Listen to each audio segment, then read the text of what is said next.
And we're live. Hello, everybody out there on YouTube land. We're just popping on a wee second early just to make sure everything's going okay. I can see a wee green light down there for the audio, and it looks like I'm online okay. Excuse me.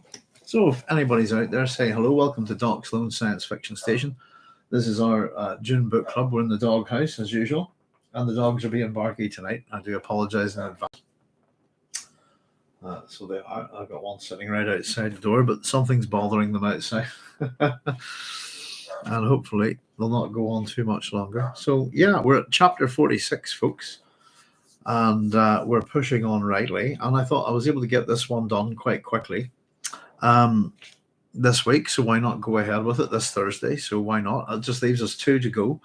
So next week, well, if we can get it done, the next chapter is pretty much equal, the same length. So hopefully, if we can get it done, we'll be on with the penultimate chapter next Thursday, and then it'll probably take us a week or two to get round to making all the notes for the big finale of chapter 48.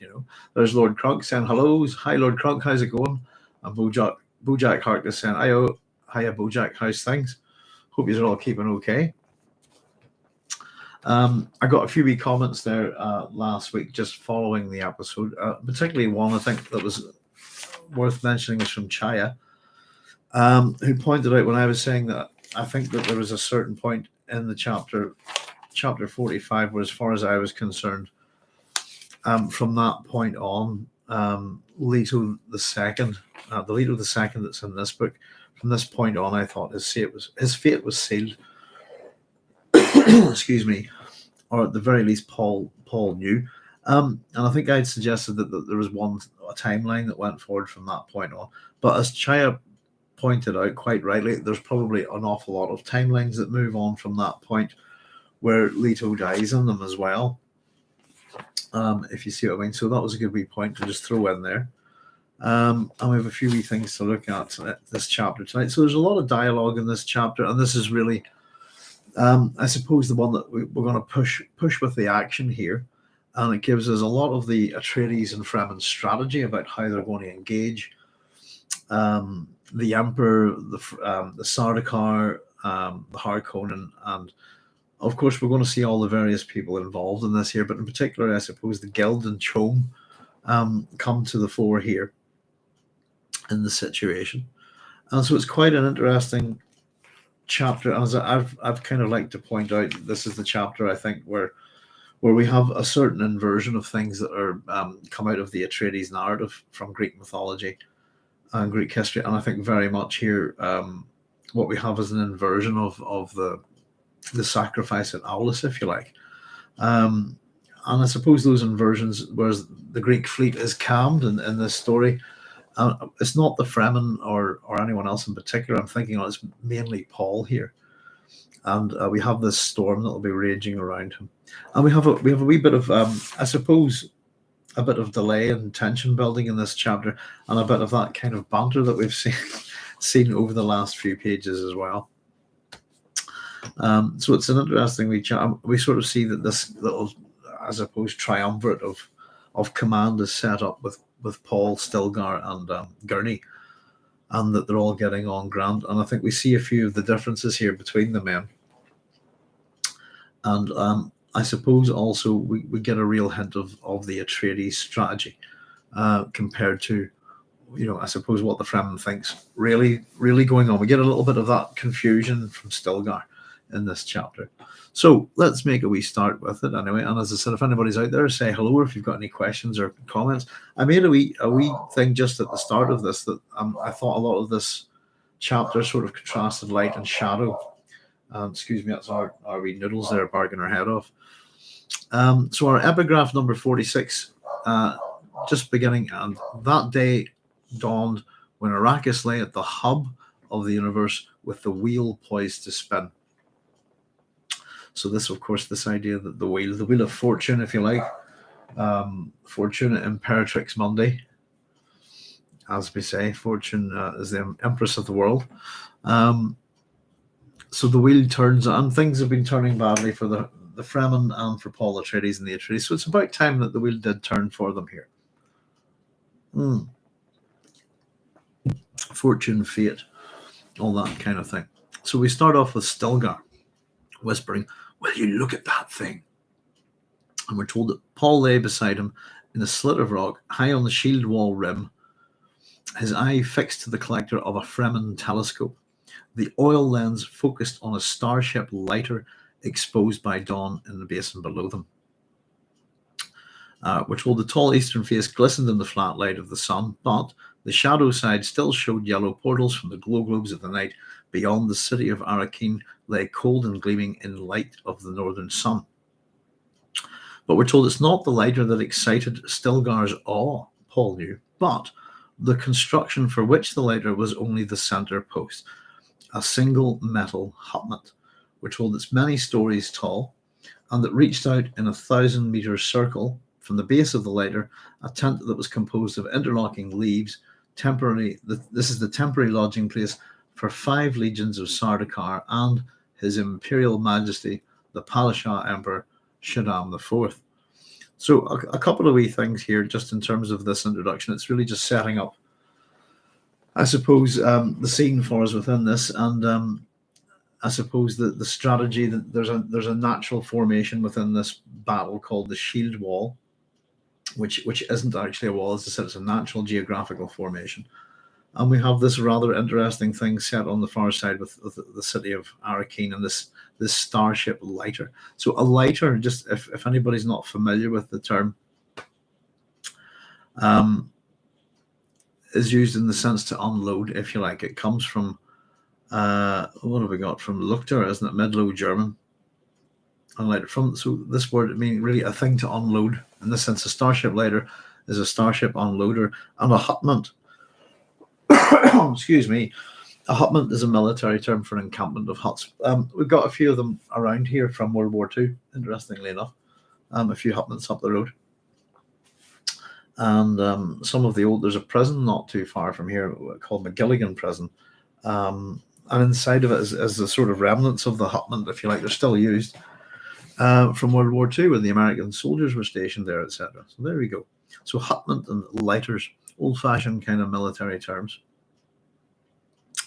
And it is quite impressive that this construction is what we're told it is. This has been built for this somehow, rather quickly.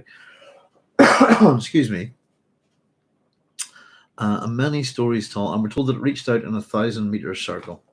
So I'm assuming that's 1,000 meters in diameter from the base of the lighter. So on board 5 legions of Sardaukar. I go by Roman legions, so I would estimate that's about 27,500 to 30,000 men. And of course, the Emperor. I've made a wee note here, and I'm sure we all know it's eggs in a basket. Excuse me. Just check in with you all, folks. There's Cynthia saying hi, Doc, and all. Hi, Cynthia. There's Jude McFerrin saying hi, Doc. Hi, Jude. And Ryan the Scar saying cheers, everyone. We sell. Oh, hang on. We say Erleiten in this context. Erleiten. Thank you very much, Ryan. And the German, I was just doing my wee etymology search, but I was getting from the late Mid English and then Lukter, which is later, and then Lukter from the Mid-Low German. I'm just scrolling down, but thank you very much. It's always good to learn some new words. We say Erleiten in this context. Very good. We're just, my wife and myself are having a good old natter about the whole giving and taking thing the other day. It was quite interesting. But just based with the third profession of my own, I suppose. We're having a good old natter about that the other day. It was quite interesting. But thanks very much for joining us, folks. It's great to see you all here. Hopefully we won't tear through this one too quickly. I always the chapters that have a lot of dialogue, I end up taking more notes for them, but end up going through them quicker than the ones that don't have as much dialogue, if you see what I mean. But we're getting a lot of things set up for us here. And we're told that from this position, squatting at Paul's left is Gurney, and he tells us I count 9 levels to it. Must be quite a few Sardaukar in there. Paul, 5 legions, and I've just written next that Paul has knowledge of this,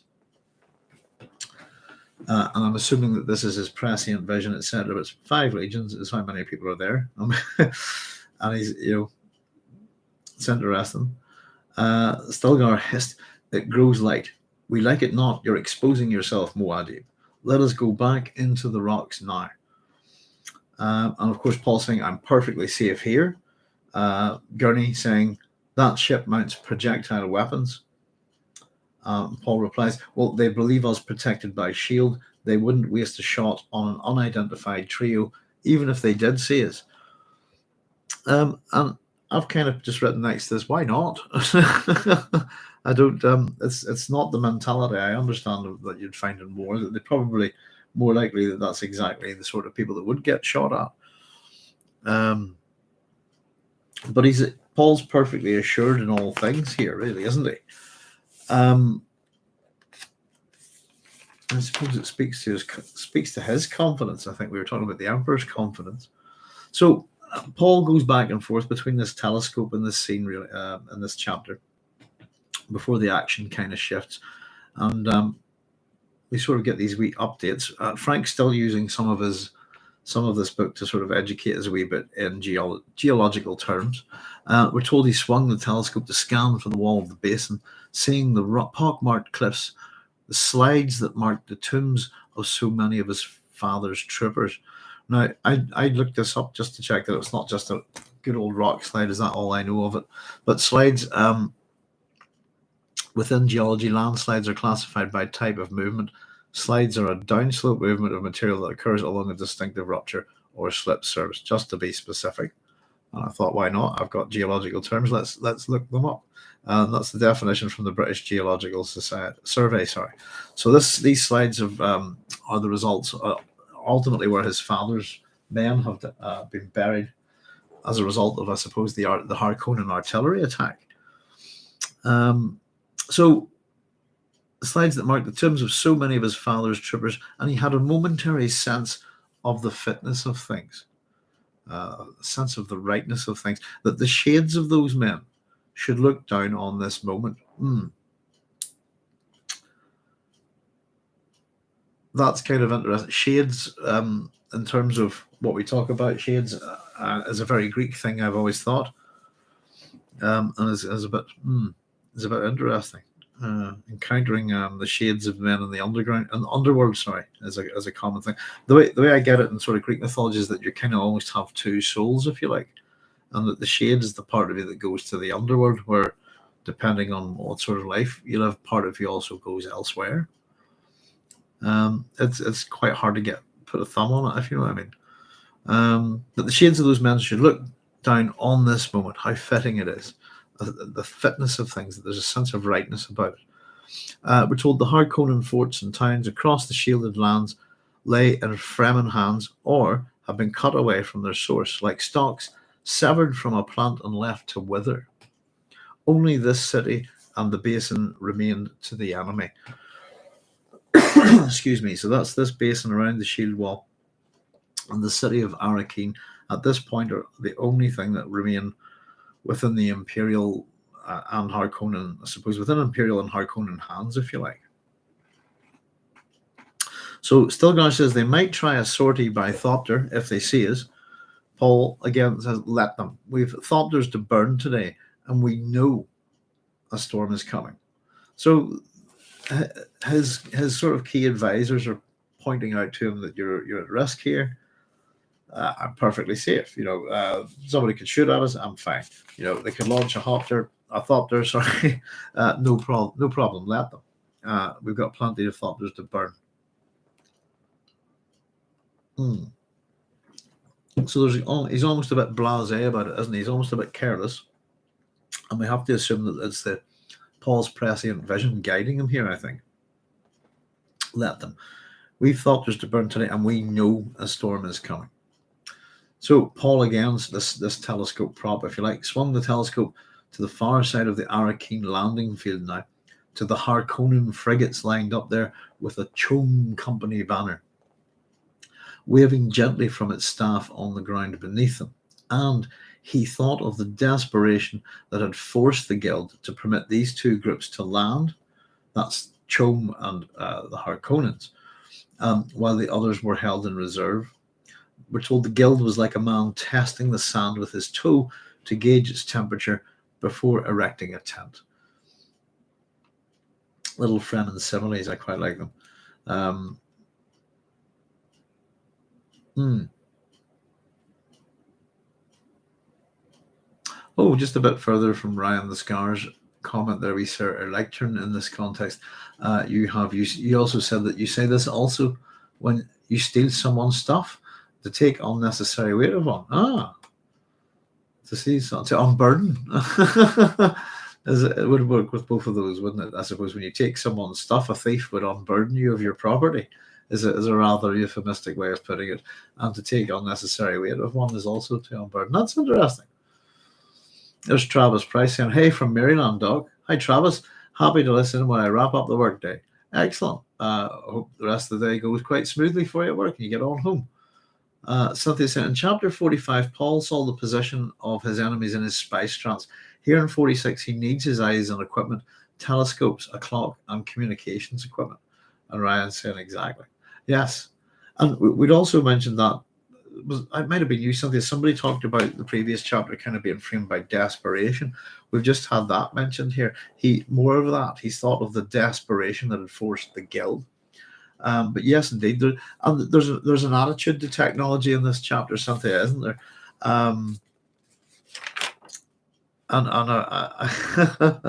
What Frank Herbert calls the Presbyterian fixation, if you like, we've quite possibly arrived at that moment for Paul. But yes, what is seen as normally vital equipment necessary, protect, equipment that you would protect. Excuse me. Is thought of lightly here, can be discarded. We won't need it. There's a very interesting comment on that later. I think we'll pick up on it. Ryan's the Scars also saying, or to relieve this. Yeah, some words are very useful, aren't they? They have lots of good meanings. They're handy. They're versatile. So the guild was like a man testing the sand with his toe to gauge its temperature before erecting a tent. The guild's letting the Harkonnens come down here. They're running up the Chom Company banner. Let's see what these guys do, basically, before we do a thing. And it's they're pushing them out there to see what happens. And yeah, I suppose once again it's the guild trying to act from the most neutral position, if you like, possible. Excuse me. Even though ultimately their main position is to, it's all about themselves, really. It's a selfish position, isn't it? So Gurney's saying, is there anything new to see from here? We should be getting under cover. The storm is coming. Again, more sort of pokes at Paul. They're not being utterly direct. Anything new to see? Well, shouldn't we just go? It's put him again encouragement of Paul to leave here. Paul, we're told, returns his attention to the giant hutman. And we're told, and he says, they've even brought their women and lackeys and servants. My dear Emperor, how confident you are. This is the bit I was thinking of here, actually. Maybe I was jumping ahead of myself. And I've just put in brackets, is that not obvious? And I actually just, obvious just in the fact that regardless of what you're at, to be an emperor, no matter what you do, you should appear confident at the very least, I think. So, my dear Emperor, how confident you are. Well, that's mirrored by Paul's confidence here, or is it a sense of bravura or bravado? Excuse me, that seems to be well ingrained in the Atreides psyche, if you like. Just get a wee sip of my purple stuff there. So they've even brought the women and lackeys and servants. My dear Emperor, how confident you are. Plenty of witnesses, I suppose. Stilgar says, men are coming up the secret way. It may be Othium and Corba returning. And again, all right, still, we'll go back. All these little prods and pokes at Paul. Would you get down, please? And it's almost as if he's daring, daring the Emperor. He's standing there, I dare you. In a wee sense, I get that, a wee bit. And not massively, of course. I think Paul's just has seen certain things, and certain things are muddled to him, if you like, at this point. But we're told he took one final look through this telescope anyway. It doesn't quite go just yet.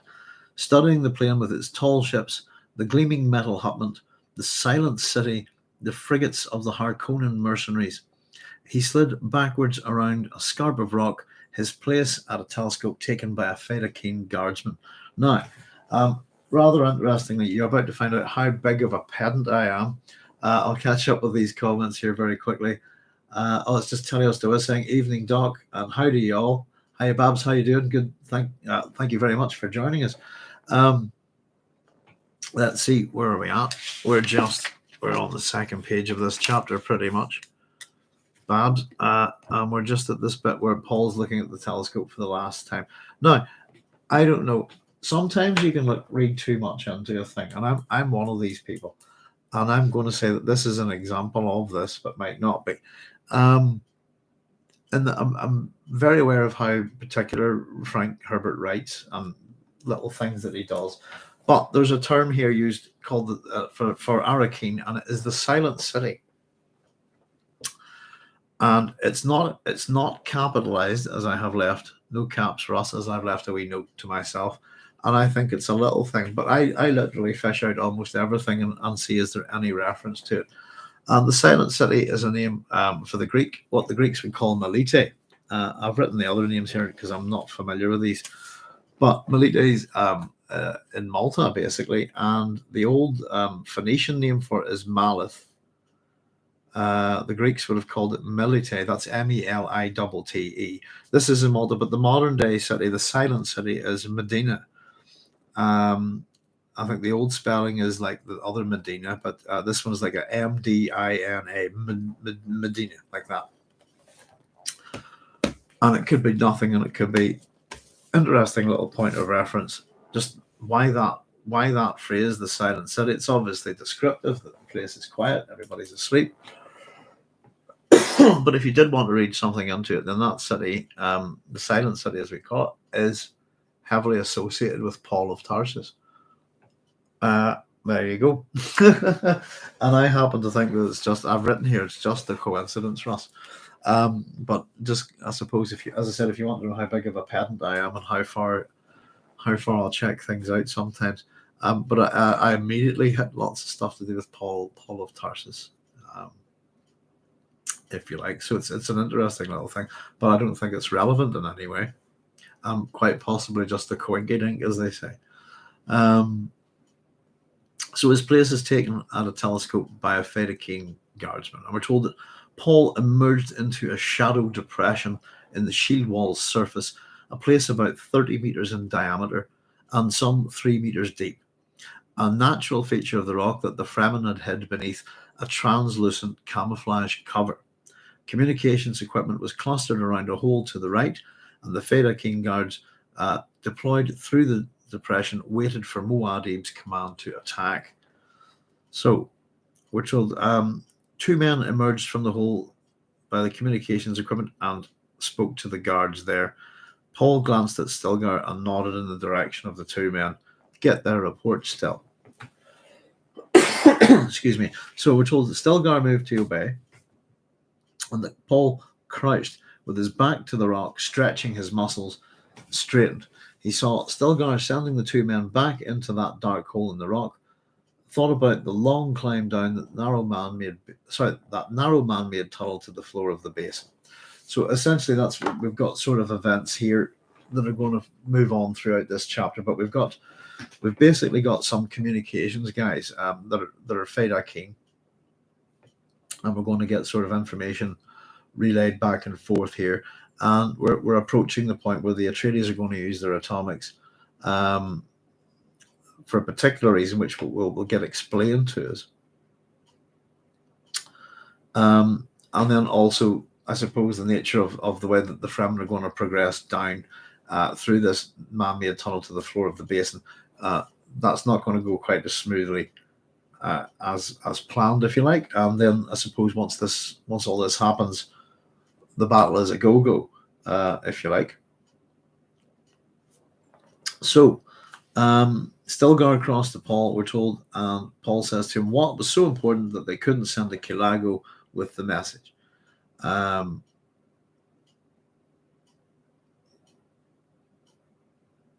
And I've written next to this that, why is Paul, how does he not know this? And then I've written next to that, he told his last chapter that his future is becoming muddled, that the future is becoming muddled. So that's probably why. And exactly as Cynthia put it, that, how did you put it, Cynthia? He was able to see his position in the previous chapter through his spice trance, but in this chapter, he needs his eyes, his equipment, the key lagos, the communications equipment, the clock. He's got to rely on them like a normal person, if you like. So why was it so important that they couldn't send a Kilago with a message? They're saving their birds for the battle, is what Stilgar says.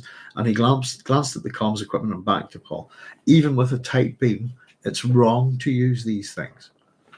And that language is very interesting. It harkens to the prescriptions of the Butlerian Jihad, even though it's got nothing to do with thinking machines, this kind of thing. It's wrong to use those things. That's a wrongness associated with the technology, if you like. It's wrong to use those things, Muad'Dib. They can find you by taking a bearing on its emission. And again, a bit more bravado from Paul. They'll soon be too busy to find me. What did the men report? So our first message comes through, and Stilgar's telling them that our pet Sardaukar have been released near Old Gap, low on the rim, and are on their way to their master. The rocket launchers and other projectile weapons are in place, and the people are deployed as you ordered. It was all routine. So everything's going according to plan. And this is our pet Sardaukar will be Captain Aramsham and his other surviving Sardaukar officer.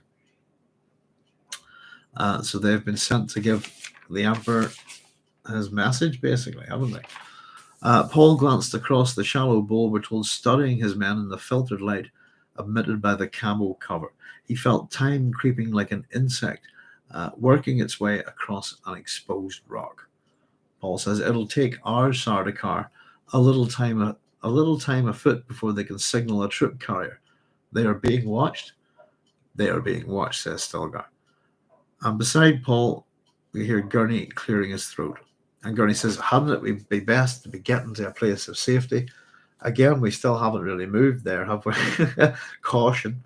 And Paul at this point says there is no such place. Is the weather report still favourable?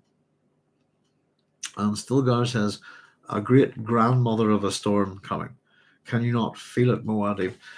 And Paul says, the air does feel chancy, but I like the certainty of polling the weather. Again, he needs the weather report. I always like this kind of language, isn't it? We have the what is it you call it? The mother of all storms, this kind of thing, the mother of all battles, and then someone will go, well, up the ante a bit. It's the grandmother of all storms. And we've gone up to the great grandmother of all storms. It's a great grandmother of a storm. Just the hyperbole of the storm's nature, I think, will increase a little bit here. I think. Which is quite funny. I think it's quite amusing, you know. There's Lord Grank saying, as Paul speaks of confidence, his own son is dead and his sister captured. Yes. You know, and this is the chapter that we have to ask some real hard questions about Paul at the end of it. I think it's you know,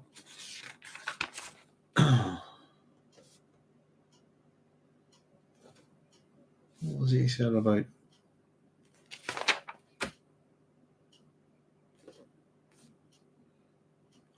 my dear Emperor, how confident you are. Yeah, I suppose we have to check on Paul's confidence. Is this bravado, etc.? You know, and I think he's it's interesting. It's a tricky one, I think, for us as readers to think about, but we'll get there. But yeah, is his confidence assured? Is the path that he sees guaranteed, if you like, that's going to get him there? Let's see. So where do we go to? The great grandmother of a storm coming. Can you not feel it, Muad'Dib? And the air does feel chancy. Chancy is an interesting choice of word there, isn't it? But I like the certainty of polling the weather. I'd like to know the weather forecast, please, even if we know it's coming. I'd just like to make sure, you know, weather forecasts are a thing that we struggle with here.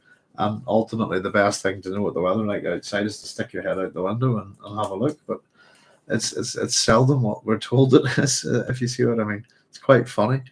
Our weather's been all over the place at the minute. I know weather's quite bad in some places at the moment, but we've been sitting on what we like to call hot, cold weather, where it's about, I don't know, around 16, 17 degrees, and we're melting, though we shouldn't be. It's very strange. This is our wettest summer on record, I think. Not much sunlight at all. Excuse me. Let me get a wee smoke here. Mm, mm, mm. Mm. But yeah, Paul needs his weather report.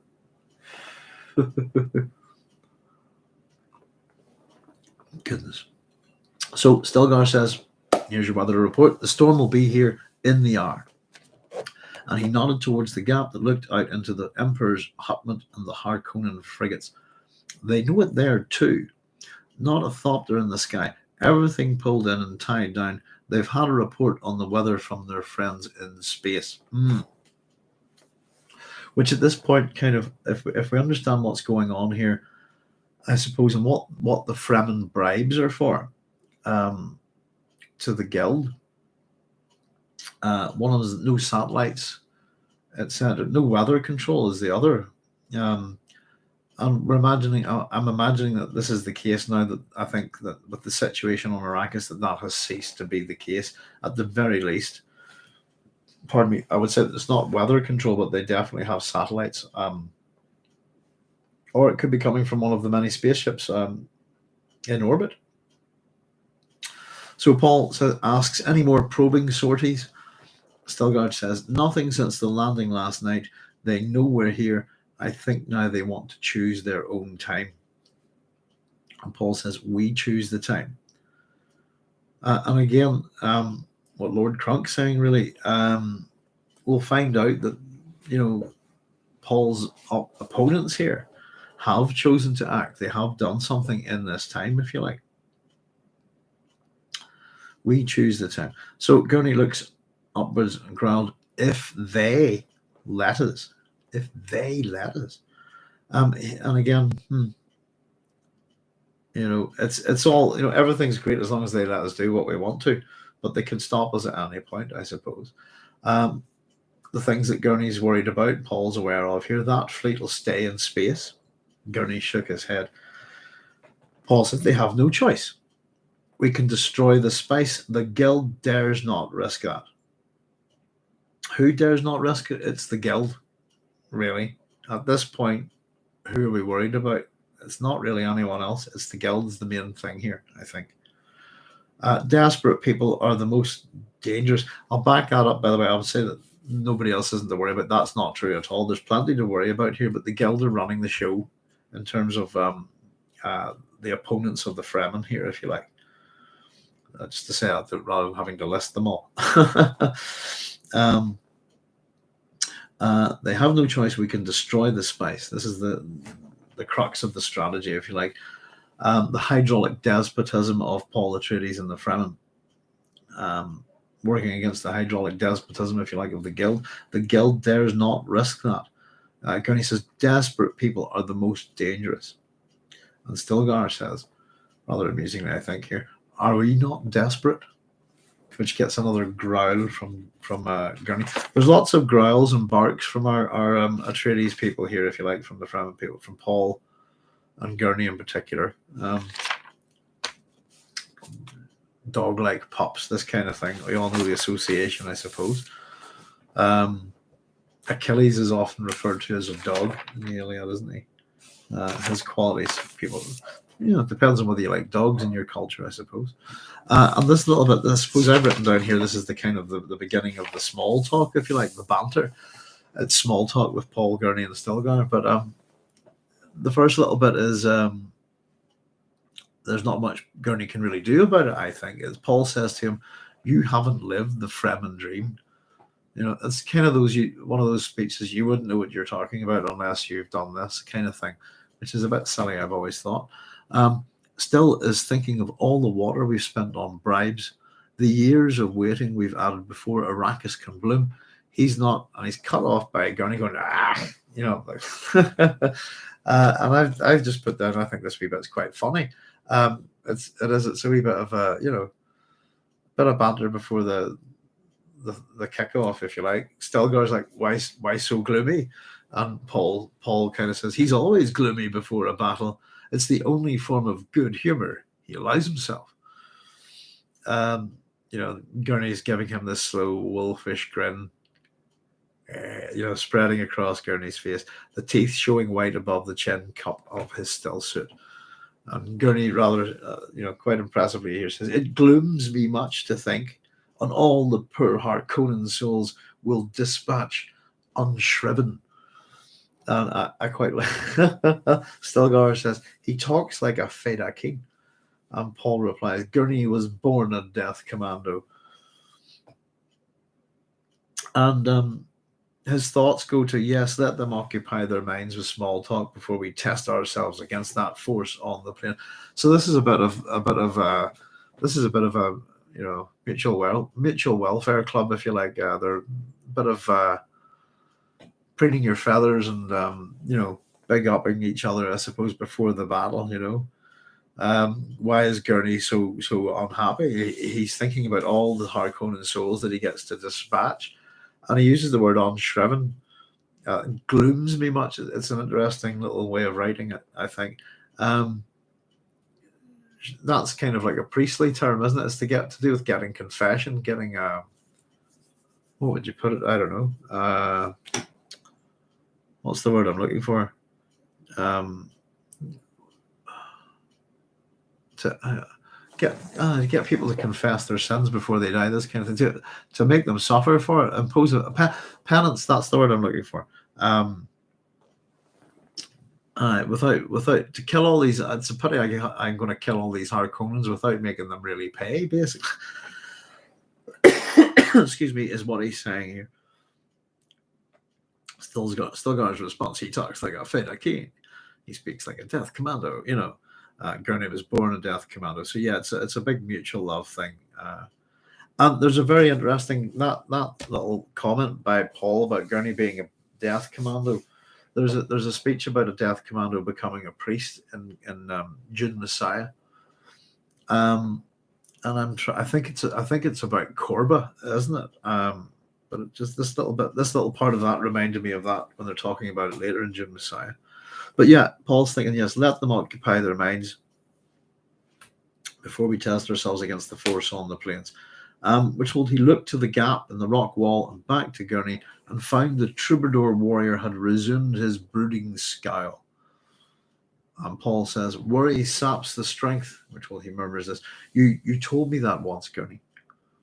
And Gurney says, "My Duke, my chief worry is the atomics. If you use them to blast a hole in the shield wall," and he's cut off by Paul here. And Paul says this: those people up there won't use atomics against us. They don't dare. And for the same reason that they cannot risk our destroying the space. So they dare not risk us destroying the space. That's kind of a mutually assured destruction thing. Everybody who depends on the space is going to die from that. And most likely all of the rich and powerful involved in this. Nobody's going to use atomics against us for the same reason. They don't dare. The same reason is that everybody will end up dead. And I'd imagine it would end up all the different houses throwing them at each other. Gurney points out, but the injunction against, and Paul barks here, the injunction, it's fear, not the injunction that keeps the houses from hurling atomics against each other.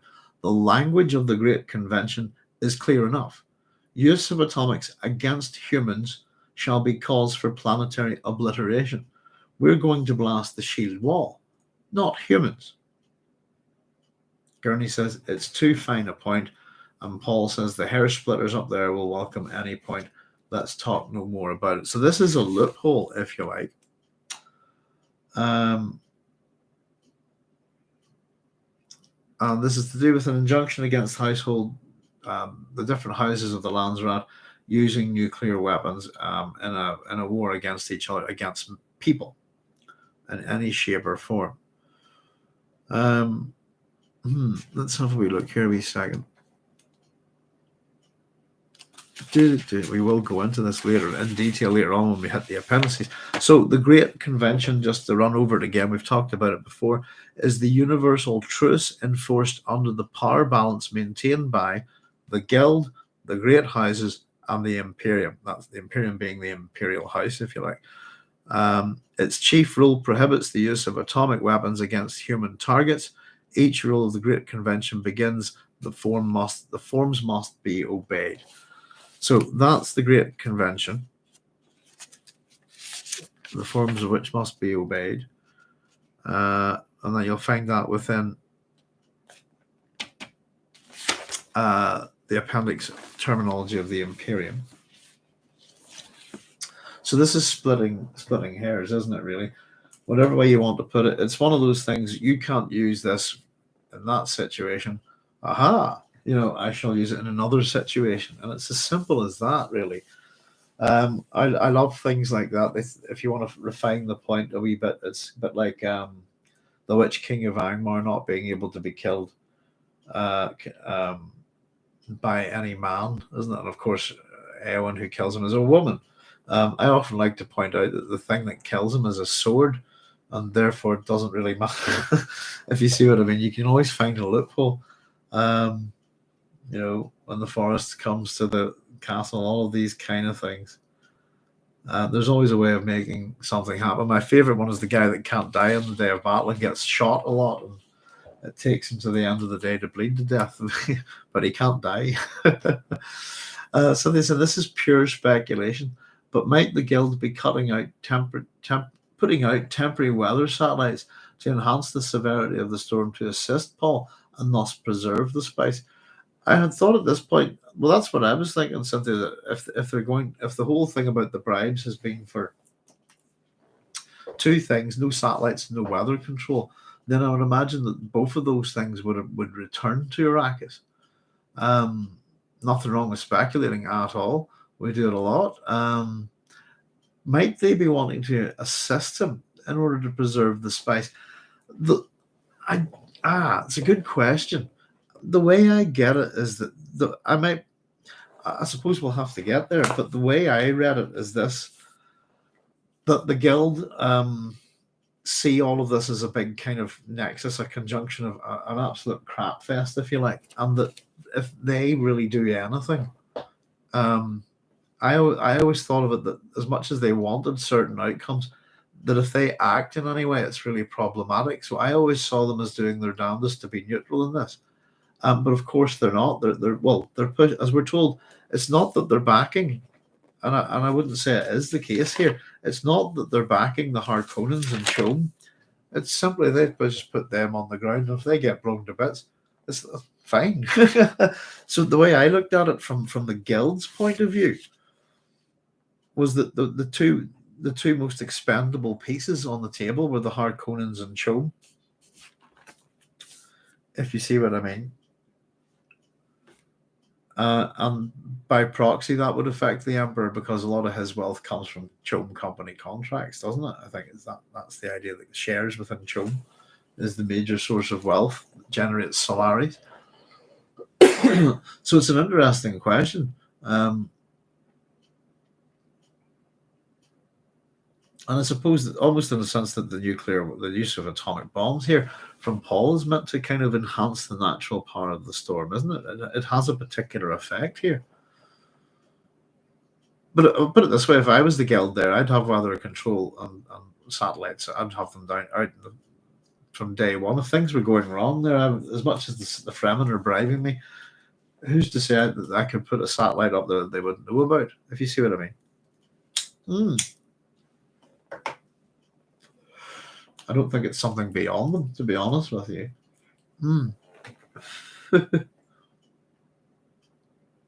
So the air's feeling chancy. The storm will be here in the hour. They know it there too, not a thought in the sky, everything pulled in and tied down. They've had a report on the weather from their friends in space. Any more probing sorties, asks Paul. Nothing, says Stilgar. Sorry, nothing since the landing last night. They know we're here. I think now they want to choose their own time. We choose the time. If they, sorry, I'd run over this before, haven't I? Let me see. But always. Oh, I have. I've gone way back. Sorry, jumping forward. Let me see. Let them occupy their minds. Worry saps the strength. Right. Sorry, it was the injunction, wasn't it? I do apologize. The Great Convention. Lost my place there. It's too fine a point. They're splitting hairs. Okay. Now, Paul turned away. Sorry, back on track now. Paul turned away, wishing he actually felt that confident. There we go. There's the alternative to the Emperor's confidence here. Wishing that he actually felt that confident. And then that's one of the things here, I think, that keeps us admiring Paul at this point. We understand that he's not so sure of himself here, I think, and it makes him more human.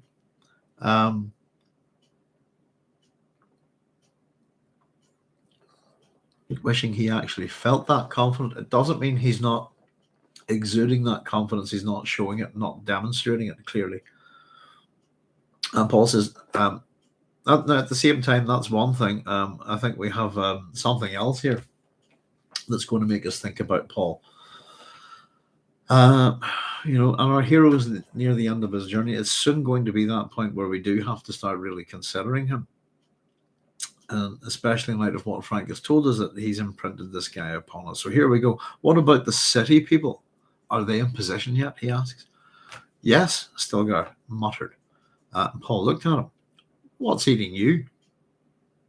And Stilgar says, so in each of the sense, I suppose there's something eating each of them. Something's been bugging Gurney.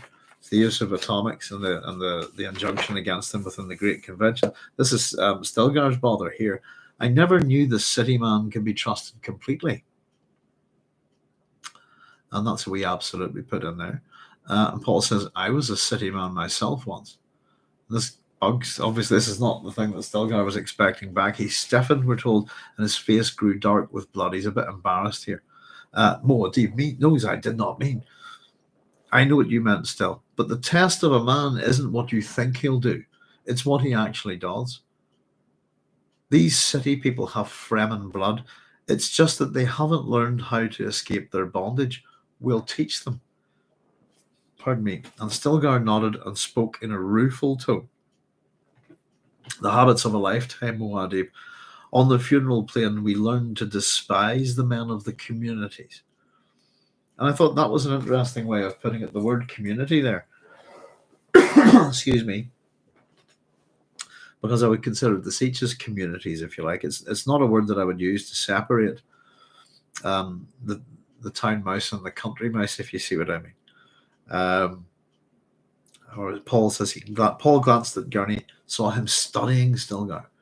Tell us, Gurney, why were the city folk down there driven from their homes by the Sardaukar? Gurney says it's an old trick, my duke. They thought to burden us with refugees. And Paul says, it's been so long since guerrillas were effective that the mighty have forgotten how to fight them. The Sardaukar have played into our hands. They grabbed some city women for their sport, decorated their battle standards of the men who objected, and they built up a fever of hate among people who otherwise would have looked on the coming battle as no more than a great inconvenience. And the possibility of exchanging one set of masters for another, the Sardaukar recruit for us, Stilgar. Of course, as and when people die within our Dune book, the little people, we always like to think of the little people, folks. There they are. And that's the men who objected, who all died, if you like. We keep a wee tally of the little people. There we go. I'm just going to back up and read some of your comments, folks, for a wee second. Cynthia, following on from her speculation about weather satellites, says she was wondering about the guild's role because the storm seems to be bigger than the Fremen anticipate. What I thought that was, Cynthia, is hyperbole in history, if you like.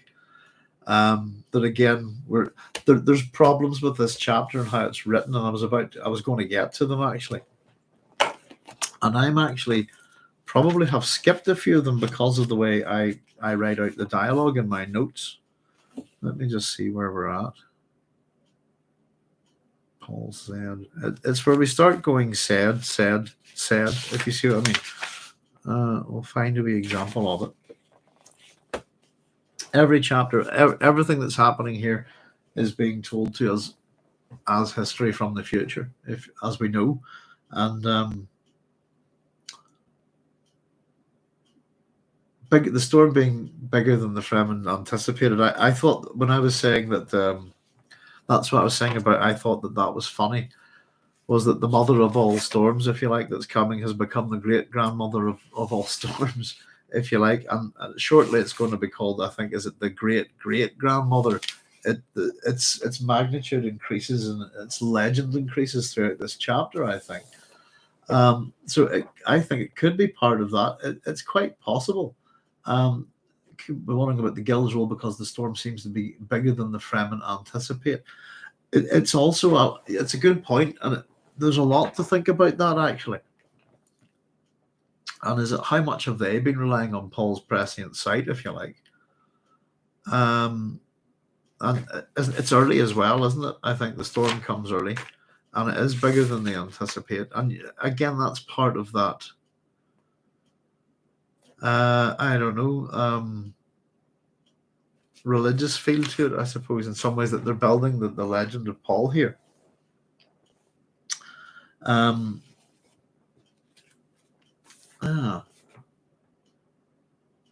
Is that Mad Dog? Is that Mad Dog you're thinking on, Jude, that you're drinking tonight? Dog, I don't drink alcohol anymore, guys. So it's purple. What it is it's a Fanta of some kind, isn't it? It's a bit funky. I think it's meant to be strawberry cheesecake. But no, I packed in alcohol a while back, and I have regressed to my childhood in a funny way, and I'm now trying out lots of weird new soft drinks and fizzy drinks and this kind of thing. But I've stopped drinking alcohol. And I can't. Well, I sort of stopped drinking coffee as well. I have the odd cup of coffee, regular coffee, but I'm on decaf too.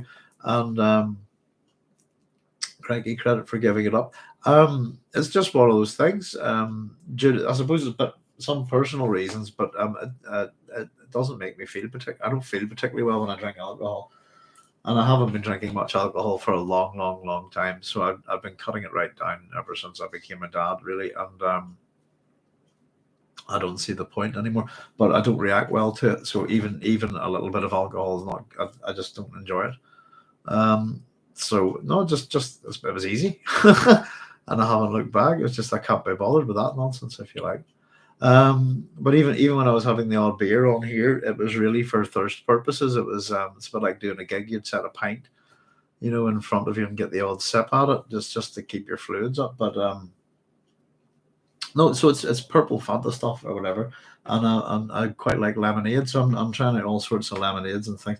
But this is funky, and it tastes like what's the sweets? The drumsticks. If you know drumsticks, it tastes the same as those. But it's something different, and I like trying new things. So it's not always easy to try new things, but one of the best ways is food and drink. Actually, you could almost eat or drink something new every day if you like.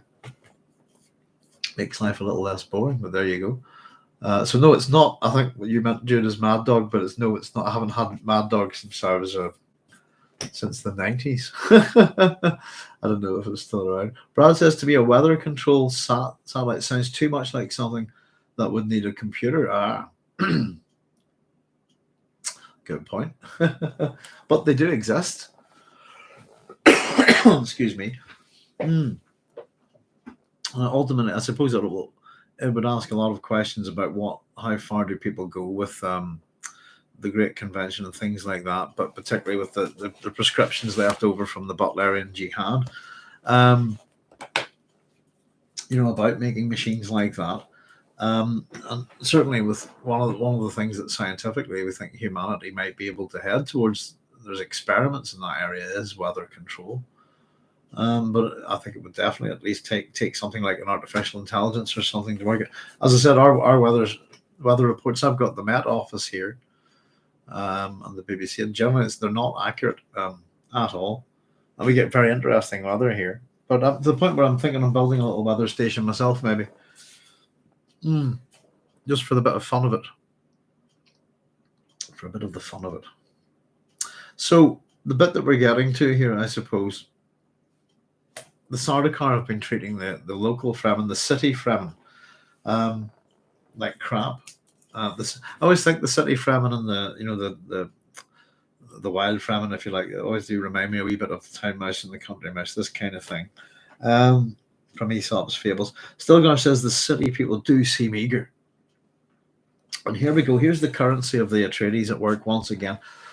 Their hate is still fresh and clear. That's why we use them as shock troops. Well, I've underlined the word use there a lot. Hang on, I dare say it's not underlined like that in the book. Yeah, most certainly is not. Sorry, it's me making, these are me underlining these words for emphasis. Their hate is still fresh and clear. That's why we use them as shock troops. And Gurney lets us know that the slaughter amongst these people will be fearful. Stilgar nods in agreement. They were told the odds. They know every Sardaukar they kill will be one less for us. You see, gentlemen, they have something to die for. They've discovered they're a people. They're awakening. Now, I've written underneath this, they're being used and manipulated and they'll be slaughtered. And I've written an example of, for example, the Ulster people at the Battle of the Somme is a good example of that. Or the Irish at the Somme. So they're going to take these people and who really have been, who don't really have to get in the middle of this. And I would suggest that the suggestion that they're going to make guerrillas, good guerrilla fighters, etc., they're town people, this kind of thing. These people are going to get slaughtered by the Sardaukar if we know what the Sardaukar are. And it kind of seems strange that with the numbers of Sardaukar on the planet, I don't think the Fremen would have any bother taking them. It almost seemed cowardly in a sense. And I get the idea that we're told what it is. It's, where are we? Let me just read this wee bit if I can find it.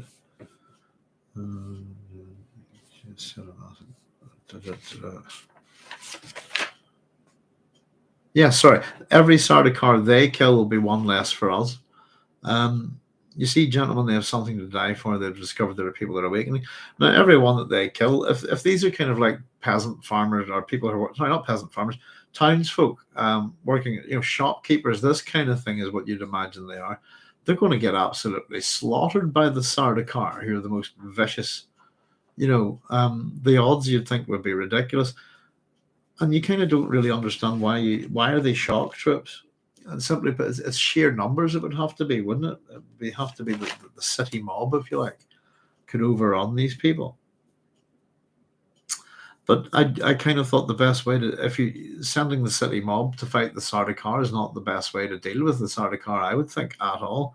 I would want my best fighters against them. Use the city mob against the lesser soldiers, if you see what I mean. That's what the mercenaries, this kind of thing. But the real hatred is there, and that's the currency of the Atreides, and they make allies with people that they hate, that hate the Harkonnens.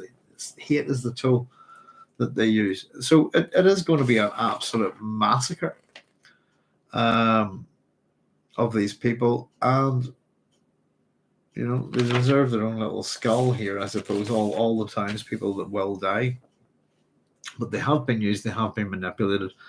And there is even we can see that that Stilgar has contempt for these people, and maybe that is only his contempt is tempered here by the fact that Muad'Dib, Paul himself, says I was a city boy, a city man, and they've been told the odds, but it's, I don't know. They could all if put it this way, they could not get involved and be alive at the end of this. They're just the little folk that are going to be used, but in this case, they are literally cannon fodder. I think that's the way I consider them. I've written here at the top of this page, the city Fremen, also known as cannon fodder. There you go. The men of Grab and Sink and Pan are more numerous in the area. It is use of manpower, I suppose. There's another comment coming, I suppose, that will again make us think about how the Atreides use people. But yeah, how they bring people into their fight, if you like. But it is that they're going to. How does it put? The slaughter amongst them will be fearful. The slaughter will be something to fear. And slaughter is a term generally I don't apply with. I suppose battles, if you like, massacres and slaughters generally are a bit uneven and that kind of thing, if you know what I mean.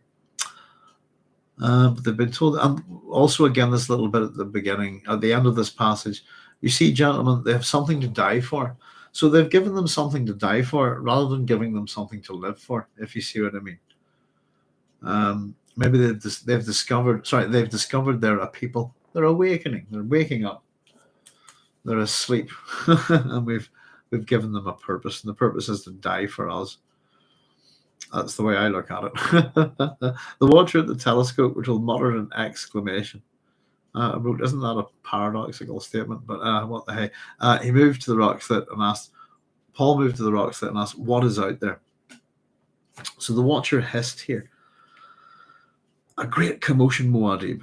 Oh, a great commotion, Muad'Dib, at that monstrous metal tent. A surface car came, what's that say? Rimwall West. Hang on, sorry. That's my bad handwriting here. Where are we? 34. A surface car came from Rimwall West, apologies, and it was like a hawk into a nest of a rock partridge.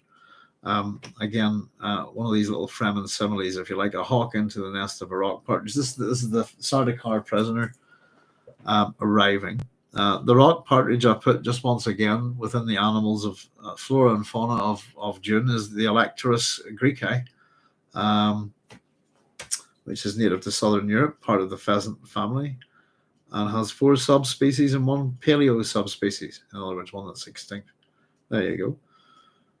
Which I thought was quite interesting. Real animal.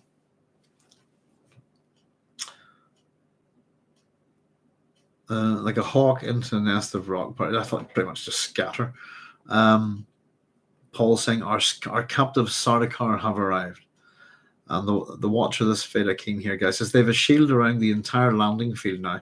I can see the air dancing even to the edge of the storage yard where they kept the spice. And Gurney says, now they know who it is they fight.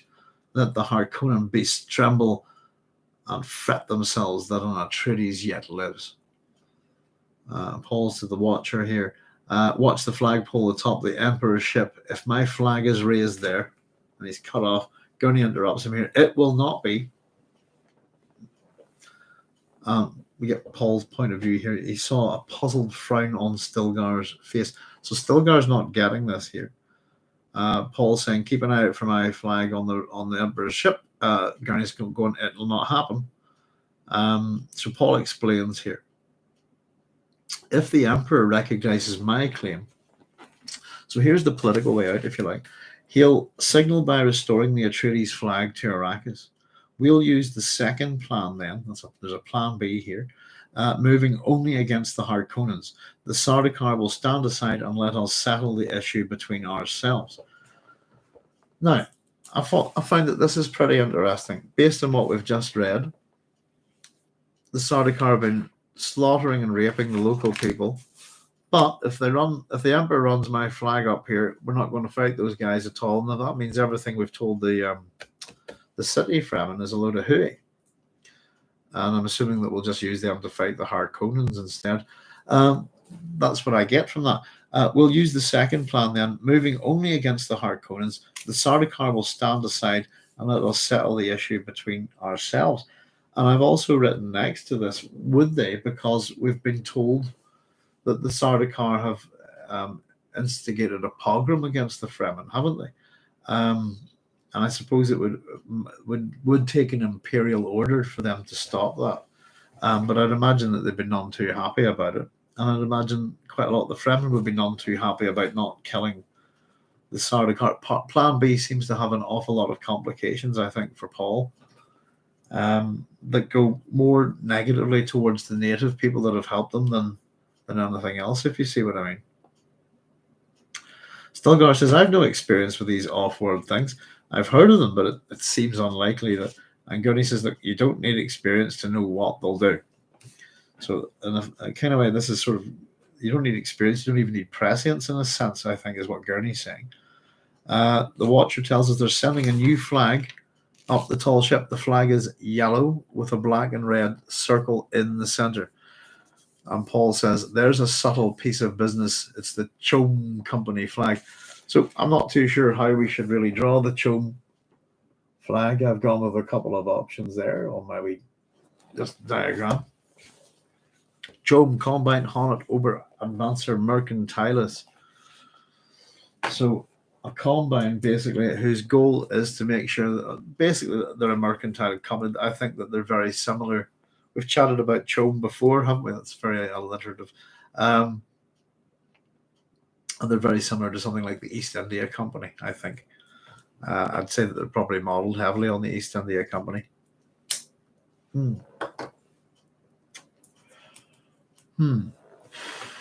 Excuse me. Now, let me just see, are there any other comments? Cynthia's saying, more meanings for the silent city. Now, people silent with hatred, silent because they're only valued as cannon fodder, silent because they will die in great numbers, silence versus awakening. Good point, Cynthia. Also, is it silent because they're waiting to kill? Perhaps they're waiting just for the order to move.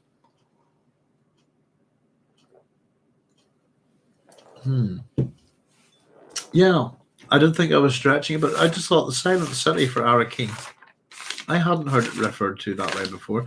I got that it was, that it was quiet because of the time of day and the situation, etc., etc. But I did think of we're going to hopefully do a wee video on all the people within the main characters in Dune, who they're based on. But just while looking at that on Wikipedia, as I said, I have a different knowledge of the city from a different era, but had no idea that it was associated with Paul of Tarsus. It was a coincidence, I think, but a nice one, I thought, Cynthia. Coincidences can be nice, I think, and perfectly harmless and fun. A subtle piece of business, that Chom Company flag. So the Watcher says it's the same as the flag at the other ships. So what we've got is Harkonnen.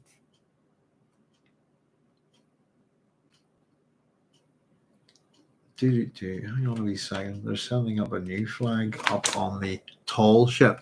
The flag is yellow with a black and red circle in the center. So this is the flag that's going up on the Emperor's ship. And we're also told that I think it's the Harkonnen ships are also running this flag as well. A subtle piece of business, the Chom Company flag. The Watcher says it's the same as the flag at the other ships. And Stilgar goes, I don't understand. And so this is the politics, if you like, of the Imperium. Excuse me. And this is Gurney explains it for us here. A subtle piece, again, this word subtle. A subtle piece of business indeed. Had he sent up the Atreides banner, he'd have had to live by what that meant. Too many observers about. He could have signaled with the Harkonnen flag on his staff, a flat declaration that have been, but no, he sends, a flat declaration that have been, but no, he sends up the Chom rag. He's telling the people up there where the prophet is. He's saying he doesn't care if it's an Atreides here or not. And so this is Gurney's interpretation here. And it's quite funny because we get it sort of presented with three, where he discusses three different, this could be a good one for Sheldon Cooper's Fun with Flags, couldn't it? Gurney's. So we have an Atreides banner. The Harkonnen flag seems like a lesser of a thing. And then the Chom rag, if you like, that as we go down, in a sense, each piece of cloth is degraded a bit, if you like. I think it's quite funny. Atreides banner, Harkonnen flag, Chom rag. But it's saying that he's saying this is where the money is. It's with Chom, and Chom is what we should be supporting. Ultimately, here, Chom has the power here. Though, of course, it's not really Chom. It's the Guild, I think. Yeah, it is an interesting little power play going on here. And it is, of course, it's all very confusing to Stilgar, and I dare say a little bit confusing to us as well. But we're getting it explained well enough, I think. Paul asks, how long till the storm strikes the shield wall? Excuse me. So Stilgar, we're told, turned away and consulted one of the Fedaykin in this boat. And I've just put up at the top of this is the storm at the shield wall versus the calming, or the becalming at Allis, the kind of overlap, if you like. Presently, Stilgar returned, and he says, very soon, Muad'Dib, sooner than we expected. It's a great-great-grandmother of a storm, perhaps even more than you wished. And of course, I've put there, and we've been talking about this, what does he mean here? What does Stilgar mean?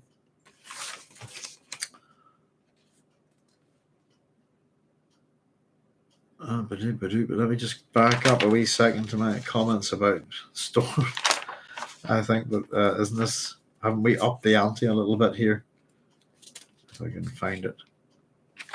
A great grandmother of a storm previously. This one is a great grandmother of a storm. So it's Stilgar's up the ante here, even more than you wished. And what does he mean here? As we've been speculating a bit about, as the guild assisting this storm, is it, Cynthia's been chatting about this possibilities of weather control, that the storms, Cynthia puts it, is bigger than the Fremen anticipate, and it seems to be getting exaggerated as it's coming in the language of the Fremen here, if you like. And of course, we get to the point where, and I think, again, who's writing this? This is probably Irulan, if you like. More than you wished. Could a storm potentially that's too big do too much damage? That could disrupt Fremen plans equally, I think, is possibly the question that this means. But of course, it takes on a new significance with Paul here. And Paul says, it's my storm. And he saw silent awe on the faces of the Fedaykin who heard him. Though it shook the entire world, it would be more than I wished.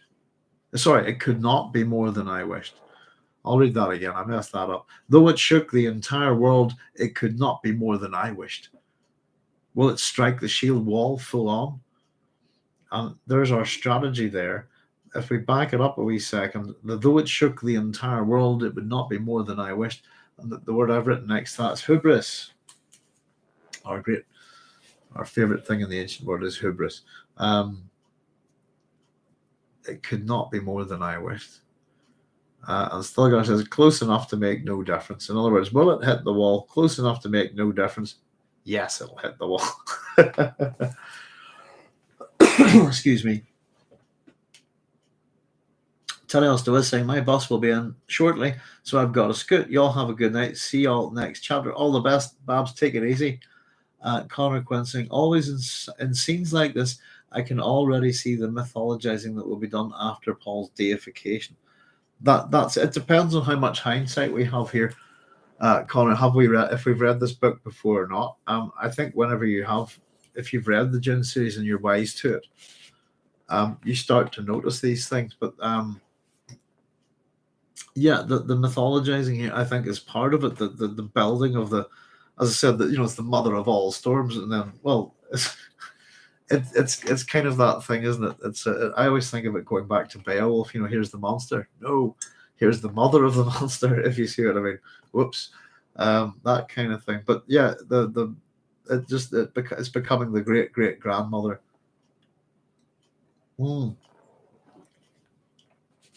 I think there's a Fedaykin. I'm not sure. He might. Great. How many have we got there? Great. Yes, he will up the ante in a minute or two, which I think is great. Is it already a holy text? I think so. Yeah. Our epigraphs always tell us, what's going on. Where's this from? Where are we? So, and the epigraph at this one, it has that kind of religious feel to it, and that day dawned, it's a bit like, and lo, it came on to pass, this kind of thing. I always consider that kind of language religious. And that day dawned when Arrakis lay at the hub of the universe, when the wheel poised to spin. But that's Arrakis Awakening by the Princess Irulan. She is our main historian in this book. Though whenever we get to the appendices, we will discover a mystery or two that opens our eyes. But of course, the historians change in later books. But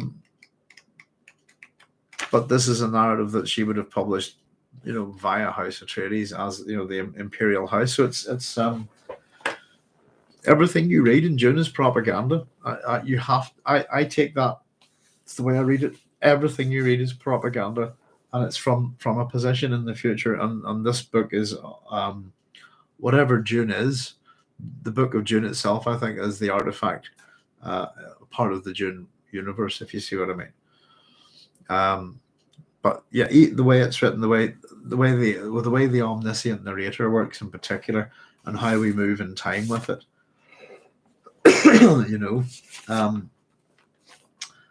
Absolutely. Absolutely. I think of all the Dune series that way. I think that the whole lot of it is a set of histories, and this keeps occurring. There, historians appear within the story itself. We have Irulan, we have Farad'n, and is it Bronco Vix, is it, or something like that? Whenever we get up to the God Emperor, I think. Past the Children of Dune and the God Emperor of Dune. But yeah, I think that the whole Dune series is a historical set of documents, if you like. And I absolutely believe it's Atreides propaganda. To a degree. It gets tricky, doesn't it, Connor? Dear, oh dear. Let me just see where I got to here. So yes, the Chom company flag has been hoisted, and Stilgar's not really understanding the politics of it. We're told it's a subtle piece of building, a subtle piece of business, and depending on which flag went up would have indicated certain things. But instead of running up the Atreides flag or the Harkonnen flag or any of these things, the Emperor has hoisted the Chom flag. But of course, again, it's what the Guild has let down onto the planet here. And of course, they're trapped as well. More than you wish. Sorry, there we go. It's my storm. And we had a little bit of hubris there. Close enough to make no difference. A courier, we're told, crossed from the hole that led down into the basin and said, the Sardaukar and Harkonnen patrols are pulling back Muad'Dib. Stilgar says they expect the storm to spill too much sand into the basin for good visibility. They think we'll be in the same fix. Again, this is the strategy being revealed here. And so the natural expectation is whenever a storm hits this part of the shield wall, that it blows a good chunk of the desert in. And it's a thing that they have to put up with on Arrakis for the safety, I suppose, within its perimeter. So whenever it's a natural thing that happens, they're having to time this with their attack. And so the natural thing is that to batten down the hatches, tie down the thopters, get the close equipment and this kind of thing, and see out the storm. And the strategy, again, if that's what the Harkonnen and the Imperials would have to do, they naturally expect that the Fremen would be in the same position as well. The Fremen are, of course, on with Paul going to act at this point within the storm. And we will note that the Imperial House has probably already acted at this point.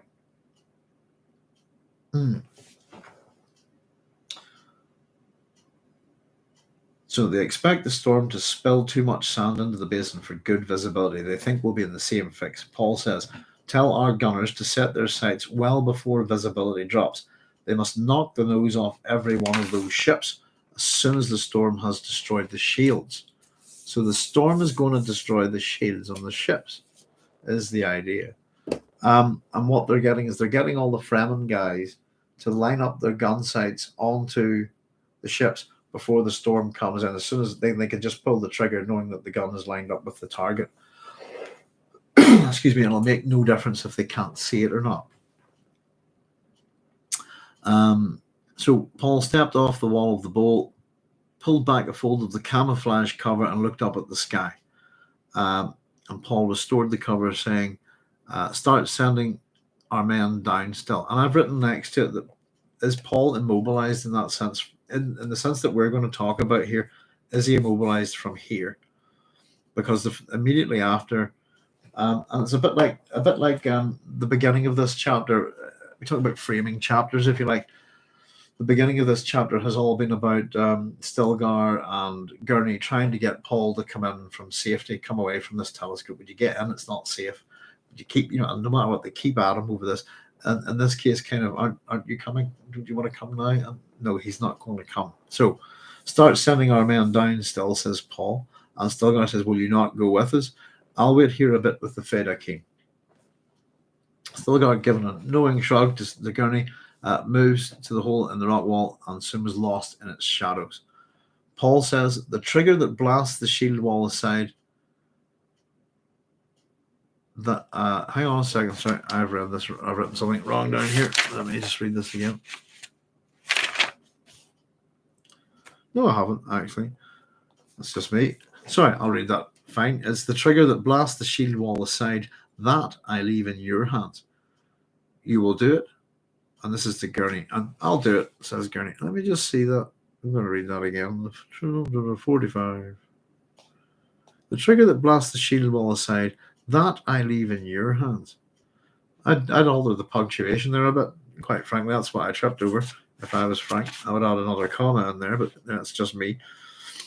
So Gurney says, I'll do it. So Gurney's going to be the trigger man here. Paul gestured to a Feda King lieutenant and said, Othim, start moving the check patrols out of the blast area. They must be out of there before the storm strikes.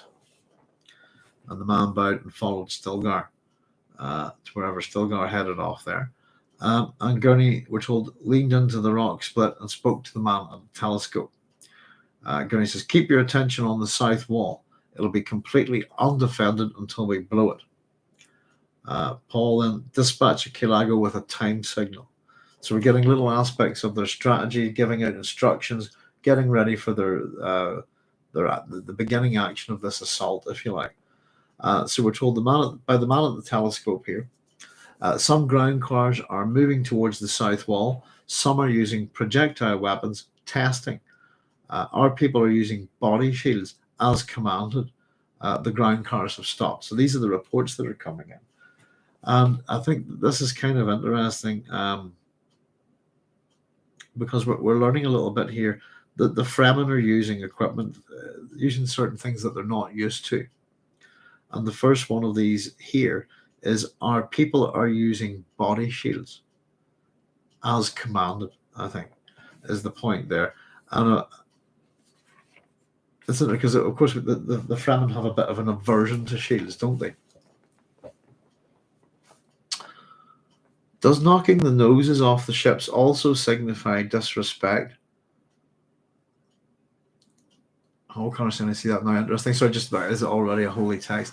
Thanks, Connor. Cynthia saying, does knocking the noses off the ships already signify disrespect, along with practical benefits, even as the classical statues were vandalized when there is a power or regime change? And Connor saying, like the Sphinx, yeah. All sorts of things have been shot up over the years from wars. There's plenty of bullet holes. I was at the Colosseum in Rome, plenty of bullet holes in it.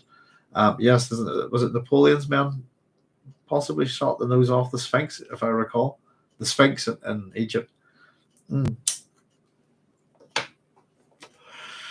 Punch on the nose. I think it works. Yes, it does signify disrespect. So I think there's a little bit of it's metaphorical in a sense, if you like, knocking the nose off them. I'd also imagine that that's where all their sensor equipment and that kind of thing would be in the ship. It was, says Connor. Yeah, don't get me started on people who wreck artifacts from the ancient world. I don't care what your reason is. It's a crime against humanity. There's a lot of this stuff going on in the Middle East and the Levant, particularly an attempt to destroy ruins and artifacts of old Roman cities from the area and stuff, just to wipe them out from history. That's memento damnatio, isn't it? It's disgusting, I think, but it's a thing that's done subtly in other ways as well. If you like, Ireland, for example, with Christianity, almost every old church in this country would be built on top of a pagan site, if you see what I mean. So like new centers of worship are built on top of old centers of worship, if you like. But it's a particular thing that prevents archaeological inquiry, and to a degree that, oh no, you can't dig that up. That was a fourth century Christian church. When you're going, but underneath it, is like a second century shrine to Crom Croch or something like that. Can't we have a nosy at that?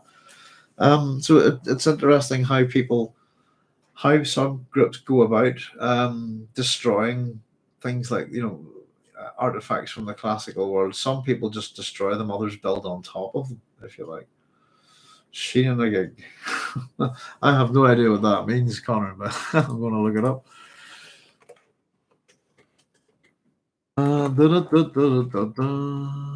Ping. Okay, gotcha. Sorry. Sheila and the gig. Sheila and the gig. I did not know. Okay. Figurative carvings of naked women displaying an exaggerated vulva. They're architectural grotesques found throughout most of Europe, on cathedrals and castles and other buildings. The great concentration can be found in Ireland, Great Britain, France, and Spain, sometimes together with male figures. Ireland has the greatest number of surviving Sheila and the gig carvings. Thank you, you've just educated me. Joan McMahon and Jack Roberts cite 101 examples in Ireland, 45 examples in Britain. Best examples may be found in the Round Tower at Ratu in County Kerry. There's a replica of the Round Tower, Sheila and the gig, in County Museum in Tullytown. Another well-known example may be seen at Kilpeck in Herefordshire, England. The carvings have been used to ward off death, evil, and demons. Other grotesque carvings, such as gargoyles and hunky punks, were frequently part of church decorations all over Europe. It's commonly said that the purpose was to keep evil spirits away. See apotropaic magic. I was about to talk about that there. Very good. That's interesting. Wow, I just didn't know the term at all. Thank you very much, Connor. Excellent. Many were destroyed here. I'm not surprised. Coleraine has the church in Coleraine has got four rather cool. Now, are they gargoyles? Are they grotesques? I'm not sure if I've seen water coming out of them, so I'm going to say that they're grotesques. But they look like the winged beast that the Nazgul ride in Lord of the Rings. If you see what I mean, on Korean church in Korean town, they're really evil looking. I think they're fantastic. Sheila and the gig. No worries, Connor. Thank you very much. Many were destroyed here. Yeah, apotropaic symbols are quite interesting. The ones that I would know a fair bit about are gorgonaions, which are kind of Medusa heads that are doorstops. But some things kind of survive quite well, and some things don't. That's the real shame. But yeah, excellent. There's all sorts of things like that. But thank you very much. That's quite cool. I have some stuff on. You know what? It's years and years or years ago. But I have a few good books here on the archaeology of Ireland. Let me see. Maybe for another time. But I've got a dictionary of Irish archaeology, some stuff on the Celts and things here. But yeah, I'll see if I can. I must have a wee nosy sometime. But I've a couple of books that have a lot to do with local sites and all sorts of little things. But one of them's the absolutely fantastic book. I must see if I can find it for you one day. It's in here somewhere. It's an old AA roadmap book of Ireland, but everything in it, all the places and churches and ruins in it. The age of it, I suppose, is that everything's hand drawn by this illustrator that they sent around Ireland to draw everything in it, and it's fantastic. And if you're wanting to find little amazing out of the way kind of things like these, it's almost a better source book than anything I've ever encountered. Thank you very much, Connor. Yes, indeed. I think it works knocking the nose off. I think it works on a few different levels here. It's a bit of an insulting thing to do, as you say. I'd imagine that's where they're, they're most of their sensor equipment and even weapons, I suppose, would probably be there as well. So I think it's to knock the nose off it. Really, is just to blind it in a sense, that kind of way, if you like. Sounds good. I must dig that book out sometime. Somebody keep asking me about it. I keep telling people about it. It's my copies in pieces. I've got this big thing here. Probably the biggest book I own. That's Irish. Ireland's Treasures. Oh, we got 3,000 years of artistic expression. But yeah, I've a fair element of Irish stuff about here. Excellent. Right. Where are we? Knocking the nose off the thing. Let me just catch up. Where is that? South wall be completely undefended. Hang on. He'll do it. People using body shields as commanded. Let me see. Motion is very keen. Right. Okay. So we have an abrupt silence. Paul heard the wind devils playing overhead, the front of the storm, and the sand began to drift down into their bowl through gaps in the cover. A burst of wind caught the cover and whipped it away. I've just put some of the language here, but with Frank's writing is quite good, but it's tempered by something. If I can see if I can find it in a wee minute, but it's the kind of the way Paul talks throughout this. I think we'll encounter it in a wee minute or two. It's maybe a later thing, but I was just putting there's a nice little bit of consonance in there. So Paul motioned his Fada King to take shelter, crossed to the men at the communications equipment near the tunnel mouth, and Gurney stayed beside him, we're told, and Paul crouched over the signalman. And here goes the signalman upping the ante again, folks. You ready? It's a great grandmother of a storm, Muad'Dib. So if you see what I mean, the language is bringing it. Everyone's exaggerating it a little bit. I suppose ultimately the thing's getting closer and closer, isn't it?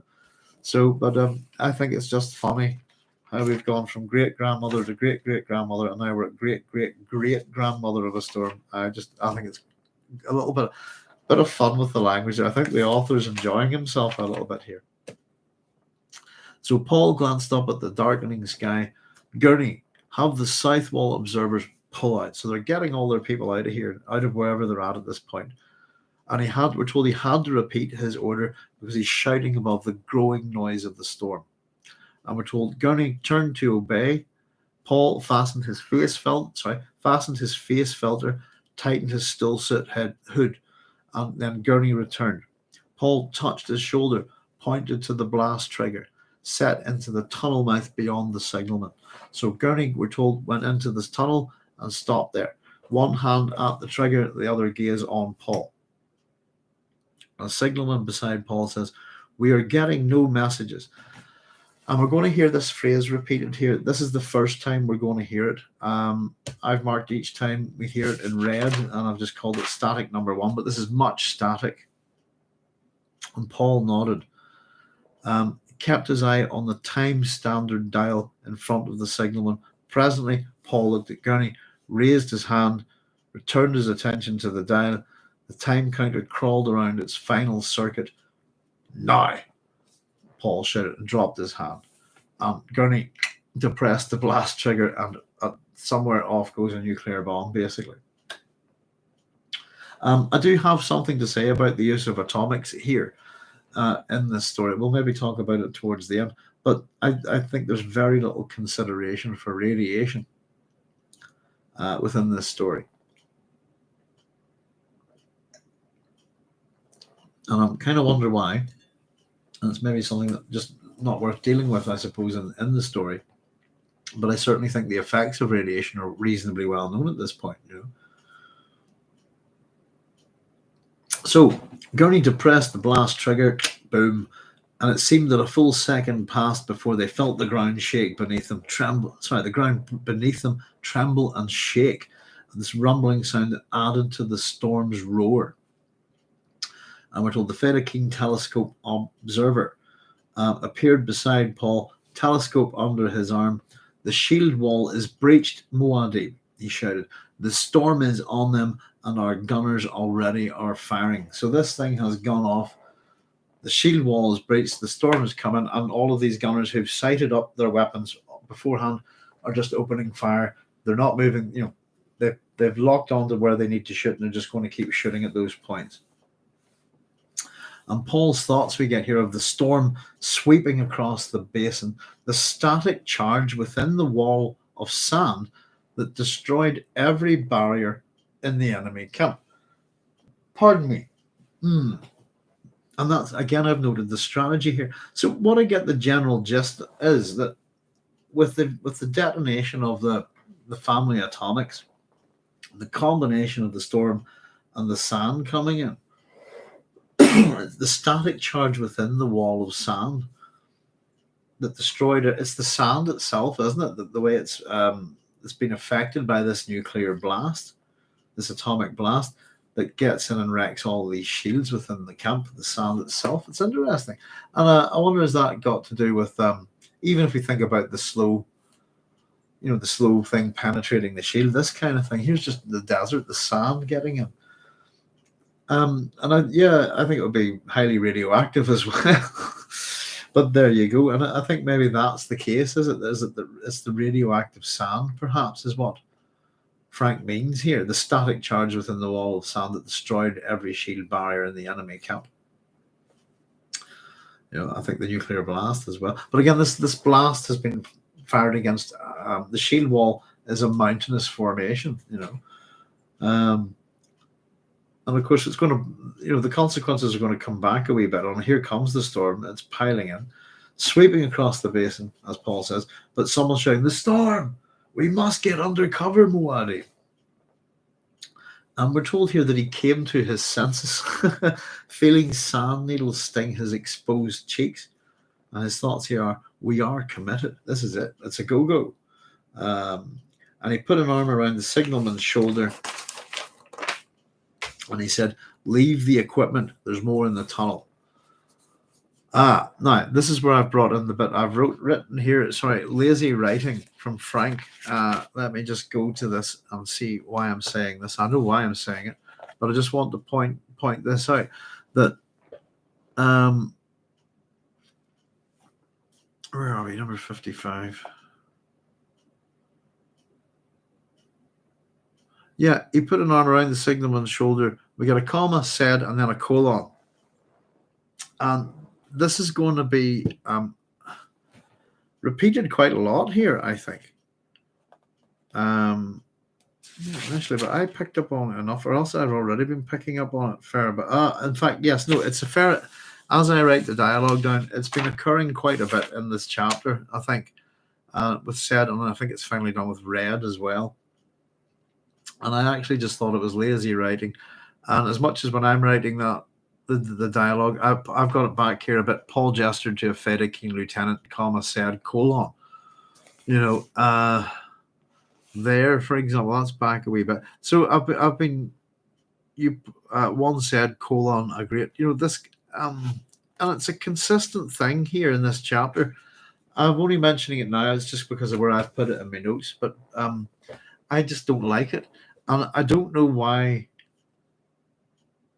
it's done in this chapter pretty much almost alone. And it makes me question how this chapter was written. That kind of thing, Catching up. Connor saying Hiroshima is still inhabited. It is indeed. There's Joseph Smith saying howdy Joseph, thanks for joining us. Connor saying ahoy. It is indeed. Now I guess it is interesting, but at the same time, a lot of time has passed. The number of people that died there, an awful lot of people died from radiation poisoning afterwards, leukemia and so on. 8:15. That's the time that it's always been, isn't it?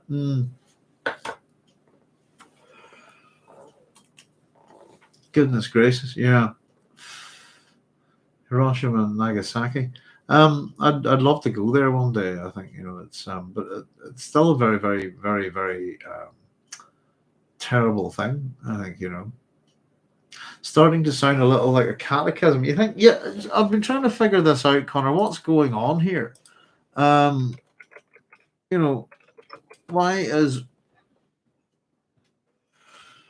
is the writing in particular shifted like this? And it's a small thing. But if you look through this chapter, it happens enough, I think, for it happened enough to bug me. Put it that way. And it's not all the way through it, if you know what I mean, but it's not something that we see elsewhere. And We've also got the barking. The barking and the growling, etc. I think that's fair enough. That's just good. The script, and there is some good writing. I think that's why I'm not kind of prepared to let him away with it. I've been making wee notes in this chapter. This is good. This bit here, I like the writing here. I've pointed out. I'm about to do it in a minute actually, but I talked about sibilants and consonants and assonants and so on. So there's good writing in this chapter. That's what bugs me about it, and it's a personal thing. So probably don't pay any attention to me. But I see no need for it in this chapter. Linguistically, it's not required at all. And I don't know if it gives a halting nature. Is it something to do? Starts to sound like a catechism. Is Connor saying I've been a mystery play? I don't know.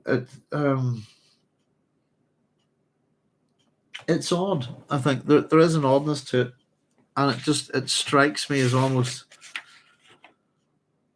I don't know. Almost a different writers at work here.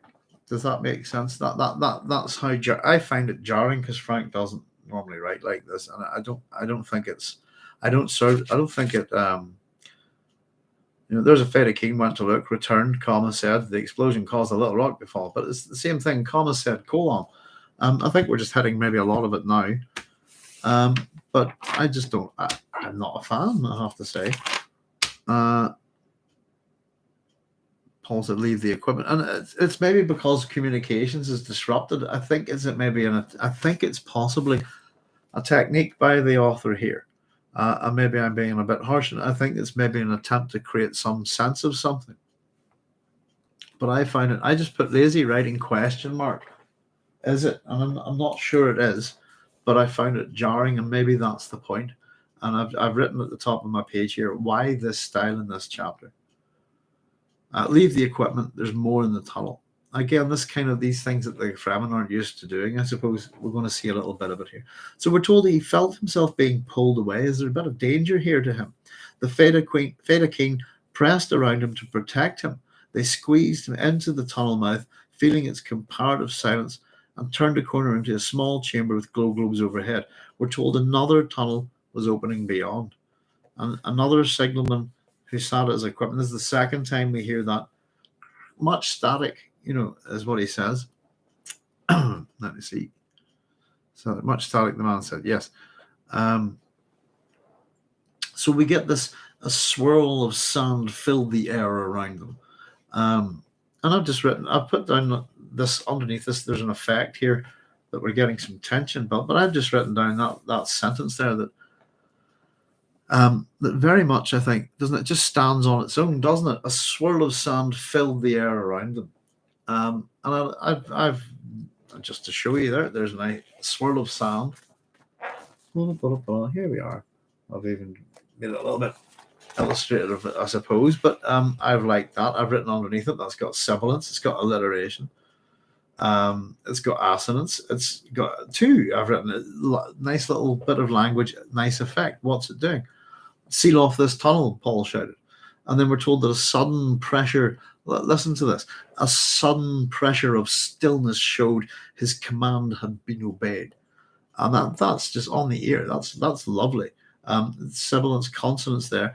Building tension is what Frank's doing. So again, I'm probably just being a bit pedantic. There's something maybe I'm not getting about this, the use of these colons here within the language that I find a bit grating, but I'm sure it's for a purpose. I don't think he's lost his mind or anything. So we're getting a little bit of tension. There's a bit of delay here. It's a bit the same as the build-up, I think, to Gurney pushing the button. The small talk, the kind of delay, waiting for it to happen. It's now happened. The battle's on its way, really, but we're getting a bit of a delay here, if you like. Paul says, is the way down to the basin still open? A Feta King, we're told, went to look and returned and said, the explosion caused a little rock to fall, but the engineers say it's still open. They're cleaning up with las beams. And so there is a slight delay there. Again, Paul barks at them here. Tell them to use their hands. There are shields active down there. So we've got Fremen with las beams cleaning away, and it seems we have other Fremen running around with shields. And I suppose the other thing to point out here is Paul's order here: leave the equipment. There's more in the tunnel, which we've just heard. The attitude to equipment, I suppose there's three things that the Fremen are really doing in this chapter that they're not used to, or sort of out of their comfort zone, if you like. And again, it's we're told earlier about the shields that they've been commanded to use them. As if it was a choice, they wouldn't have done it, I think. So tell them to use their hands, barked Paul. There are shields active down there. The Fedaykin replies, they're being careful, Muad'Dib, but we're told he turned to obey. And I've put a little bit more tension there. The signalmen from outside press past carrying their equipment. These are the people that Paul a minute ago told them to leave their equipment. So Paul reiterates this. I've told those men to leave their equipment. And one of the Fedaykin replies, Fremen do not like to abandon equipment. And we're told that this is done in a kind of, he chides. Isn't it Paul here? Doesn't he? Sorry. Fremen do not like to abandon equipment, Muad'Dib. One of his Fedaykin chided. And I thought this is quite an interesting little thing here. First of all, I told those men to leave their equipment. What they did, if we understand, is they disobeyed him. And I've written, is that important? Question mark. Who knows? But he's given an order. He's a military leader here. He's given an order, and the soldiers here have gone, we know better than you. And they don't follow that order, which I think is interesting. And again, we think about Paul, the power structures around him, how people behave. Especially when we do get into Dune Messiah, particularly it's the lieutenants from this novel that are key to that, and key to those negative interactions around the center of power in Dune Messiah.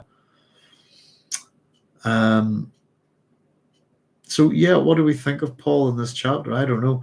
I think all your warnings are stacked up in this one. I think the Fremen, he's given orders, they've been disobeyed. The Fremen don't like to abandon equipment. He's just got chided here. He's been schooled by a Fremen. But Paul's response is, men are more important than equipment now. We'll have more equipment than we can use soon, or have no need for any equipment. In other words, we'll all be dead. But men are more important than equipment now, I think, is another funny statement and another warning.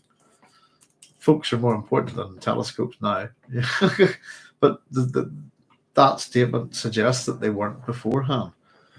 And how important are people, equipment, etc., a way of life, all of these things are being messed with in some sort of way here.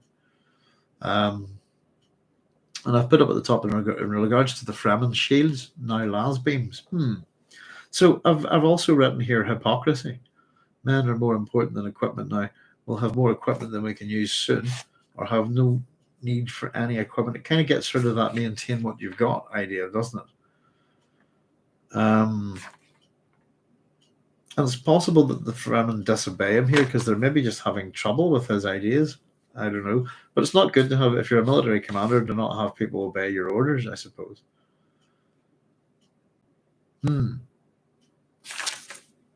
Chided by his own men.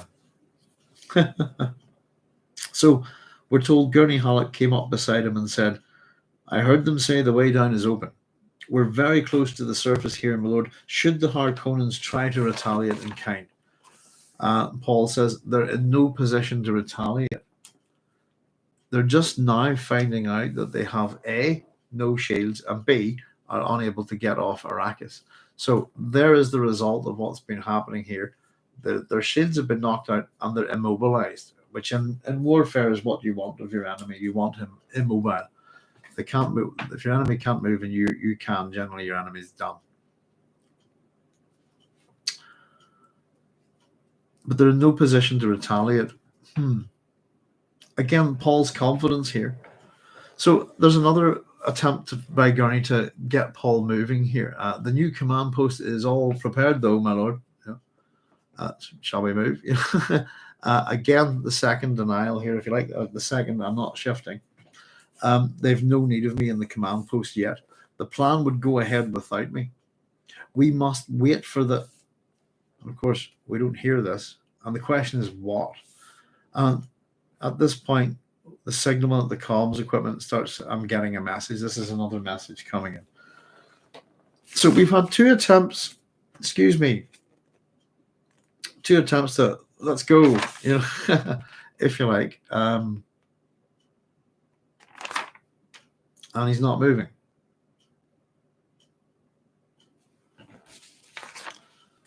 Shall we move to the new command post? All's prepared for you there, is what Gurney said. Nope, they've no need of me in the command post yet, I suppose. They would have need of him there, I would think. The plan would go ahead without me. So no matter what he does, again, is this prescient knowledge that no matter what he does at this point, in terms of what's happening with the plan, it will carry on no matter what. And we must wait for the what. And what is it that he's waiting for? The answer is this message. He will not move until this message is relayed, I think. And as I said, this really is the inversion of the calming of the fleet, if you like, at Aulis in the Trojan War. Instead, what we have is that the armies are moving, but we have a storm, and it's the commander himself who won't move until he hears about the sacrifice. Oh, yes, I had something else to say about that, but we'll get to it at the end of the chapter, I suppose. So I'm getting a message, Muad'Dib, as the signalman, and the man shaking his head, pressing a receiver phone against his ear. And the third time we hear this, much static. And he began scribbling on a pad in front of him, shaking his head, waiting, writing, waiting. And again, the language is good from Frank here, I think. Paul crossed to the signalman's side.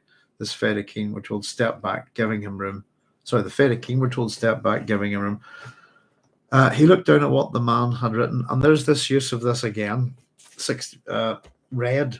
So instead of comma said colon, we've got another one here where it's comma said read, if I'm not mistaken.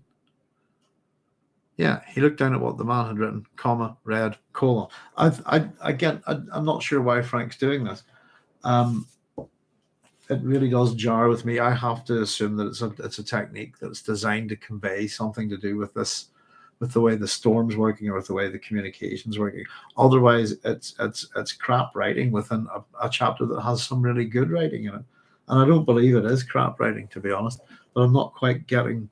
I think what I'm trying to say is I think whatever the author's intent is here, I don't think it works 100%. But I find it jarring. And this is another example of that. Excuse me. So here's the message. This is what, and I've got all of this in red here. This is what Paul is waiting for. Raid. ... On Siege Tabor. ...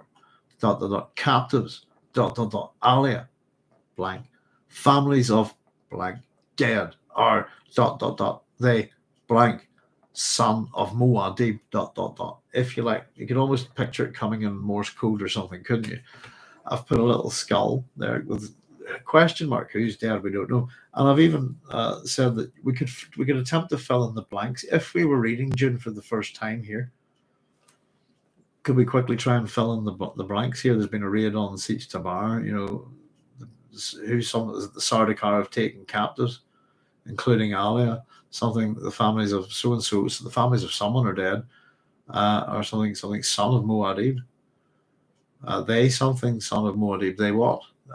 They captured him. Possibly they killed him. Maybe, I don't know. So you could try and fill in the blanks at this point in this chapter if you were reading Dune for the first time. So that's the details. There's been a raid on Siege Tabor. Captives, Alia mentioned, and the dead are mentioned, and the son of Muad'Dib is mentioned, but we don't really know what happens. But Paul is going to tell us because he knows. Again, the signalman, we're told, shook his head. He's kind of horrified, I think.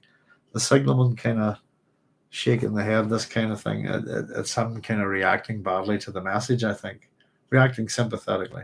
So Paul looked up to see Gurney staring at him. Gurney said, the message is garbled. The static, that's the fourth and last time that it's mentioned. That's what he blames. You don't know that. And at this point, I've just written next to it, we are unsure. We are unsure to hear here. At this point, sorry, we're unsure to hear is what I've written. But then Paul says, my son is dead. And we're told that he knew as he spoke that it was true.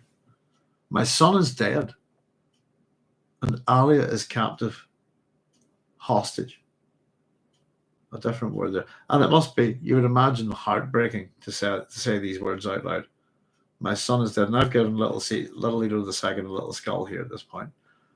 And I have written next to it, did Paul let it happen?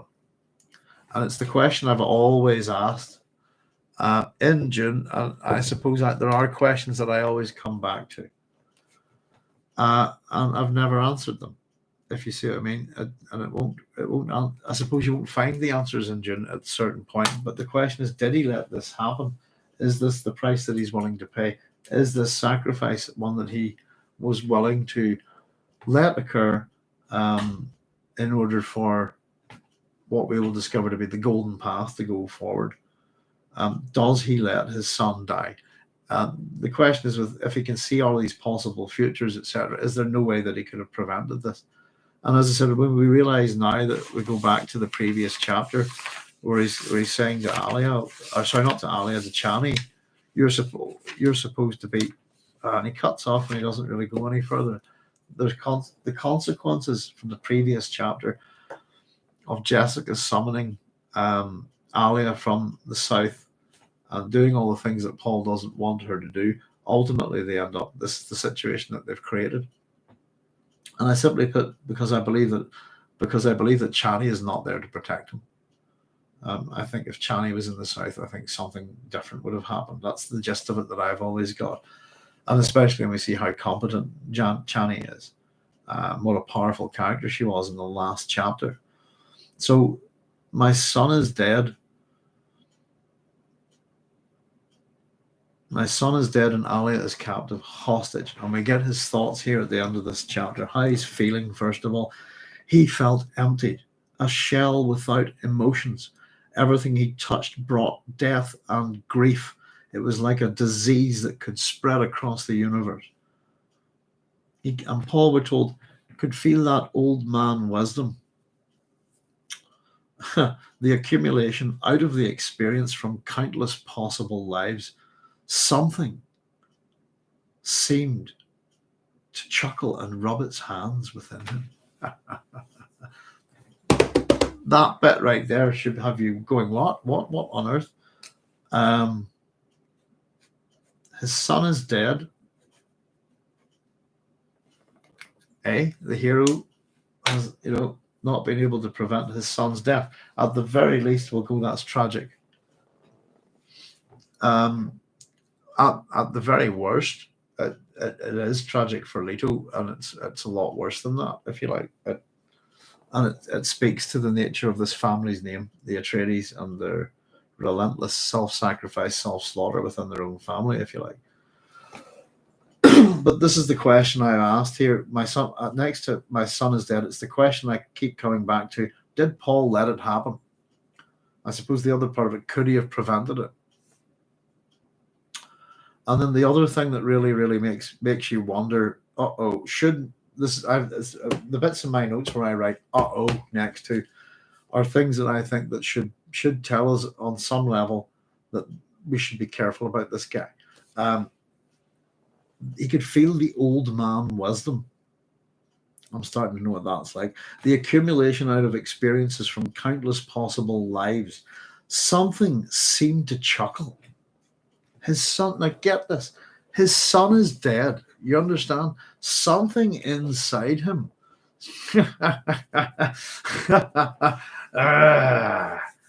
is doing that. And that should be a what the hell moment. What on earth is this? And it's not the response to my son is dead, right? You've time for a bit of fun. I'm going to, it really should jar with us at this point, and especially where, we've been led to believe, certainly by Chani in the previous chapter, that there's another side to this man, that he's a caring, He's a caring and loving parent. He's a father, like his own father. I don't know. Um, that is his son is dead. His sister is held captive hostage, and something inside him chuckles and rubs his hands. Ooh, that kind of thing. Now, how you read this last statement is up to you, I think, and let's have a chat. Hopefully, if you want, you can let me know. Paul's thoughts here are how little the universe knows about the nature of real cruelty. Now, the cruelty I've written here underneath this, is this his cruelty to come? Or is the cruelty that he's talking about what has just happened here to Leto? And my last word on this chapter is that I've written next to it both. Connor's thinking, is he challenging the old Baron? Interesting. I think if we understand the God Emperor, that if there's anybody being challenged here, it's quite possibly Harem. The Egyptian pharaoh Cheops. Is it not the Baron Vladimir Harkonnen? He's the first person mentioned in the next chapter. He is indeed. I don't think it is. The Baron other memory rubs his hands. The Baron wouldn't be in his other memory though, Connor, and this is where it starts to get tricky. Unless unless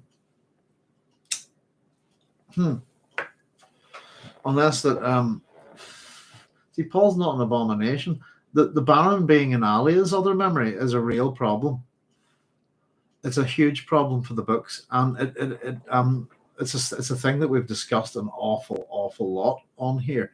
There's a lot of opinions about why is the Baron inside Alia's other memory? Is he not his grandfather? He is, yes, but he's not. How does it work? I suppose is the interesting thing. But it's other memory is the memory of all the people that have come before genetically, I think. I understand what you're trying to say, Connor, because his genes, if other memory is genetic memory, then surely the Baron's in there.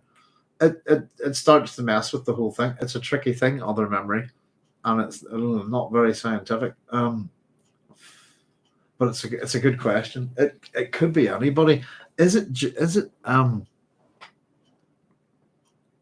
the old man wisdom, the accumulation out of the experiences from countless possible lives?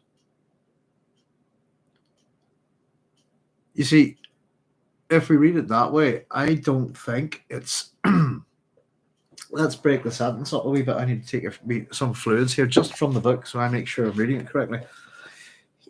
Right, this is Paul. Paul could feel the old man wisdom. It's not right. He could feel that wisdom, but we're told next. Excuse me. What is that old man wisdom, if you like? The accumulation out of the experiences from countless possible lives. So these countless possible lives are all the possibilities, I think, of the different futures, if you like, for Paul. But the lives that would be in other memory wouldn't be possible lives. They would be the real thing. They'd be real people that had lived. So we get a good discussion with it about the God Emperor. The one personality that comes to the fore for the God Emperor to choose.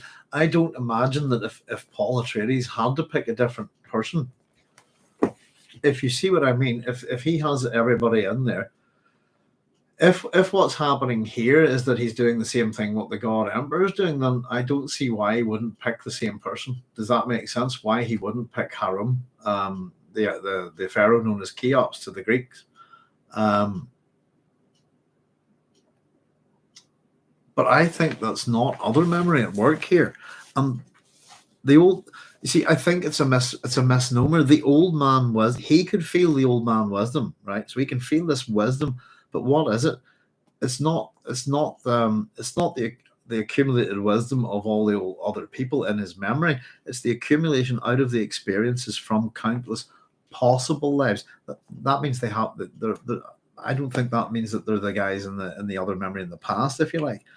And the fact he could feel that the accumulation from the countless possible lives that he could maybe see, but something, it says, seemed to chuckle and rub its hands within him. And in all honesty, I think it's Paul. The perfumed one, maybe. I don't know. You see, it's but then it beggars, how do you read the last statement? Is it how little? Is it, you could read it sad, couldn't you? You could read it like this: My son's dead. How little the universe knows about the nature of real cruelty. You know, how little you know. You can read it like that, but you could also read it as how little the universe knows about the nature of real cruelty. And to be honest, with the chuckle and the rubbing of the hands, that's kind of where I would go. But you can read it two different ways. I mean, I suppose even if we saw this acted out on the screen, it's his thoughts, I suppose. But how would an actor portray that? How would it, if you even think about it in terms of the film, if we wanted to see this thought process, how would you run with it? Is it, this is watch out, here comes this guy's going to be bad, this is as I like to put, or is it really, is it something that's said out of torment and sadness and pity? And there's no way to tell. I think here the only way is to look at what's said immediately before it. But what's the something is, something seemed to chuckle and rub its hands within him. It could be somebody out of other memory. If the thing where we got to, Connor, with the Baron, is that the Baron can't possibly be in Alia's other memory, and therefore Alia is mad. Well, that's where I went with it. There's a few other interpretations of it. So the Baron, the Baron within Alia's memory later on, whenever we come to look at it, I suppose it's a fair bit down the road.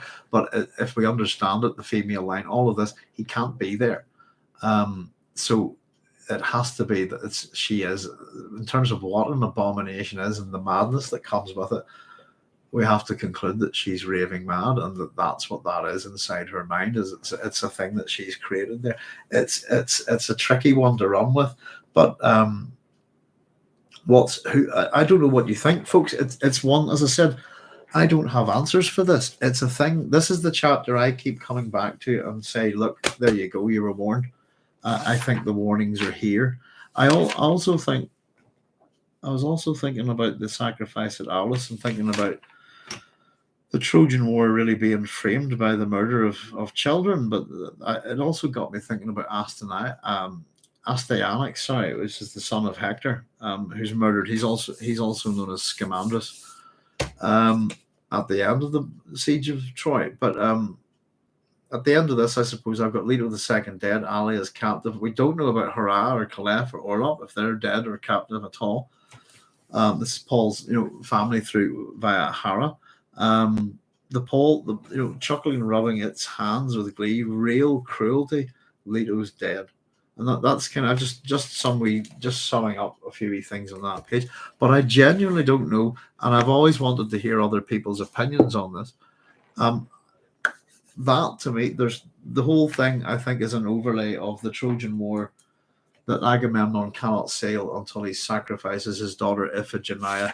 The previous chapter, the bringing. I think it's just a very clever inversion and an overlay. We have a lot of that with the Atreides and the Trojan War in this chapter. We'd actually managed to make it to the end of the chapter, by the way, there, folks. Excuse me. So the whole other memory thing is really problematic. What's going on here is I'm not too sure, but I think I gave you a good example of how you could read it two different ways. I'm sure you could read it a couple of other ways as well. Let's see your comments, folks. I'll come up for some air. Ooh, the perfume on content, maybe I see. Whoa. So this seems like incredible hubris to assume you know what the universe knows, even for someone sitting at the fulcrum of possibilities.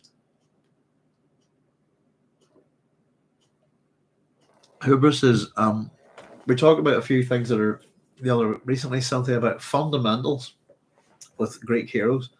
One of them that we were talking about was the fact that they're all tragic. There's no ifs or buts about it, really. But what is it that makes them tragic? What is their, Shakespeare calls it the fatal flaw, but of course in the Greek it's hubris.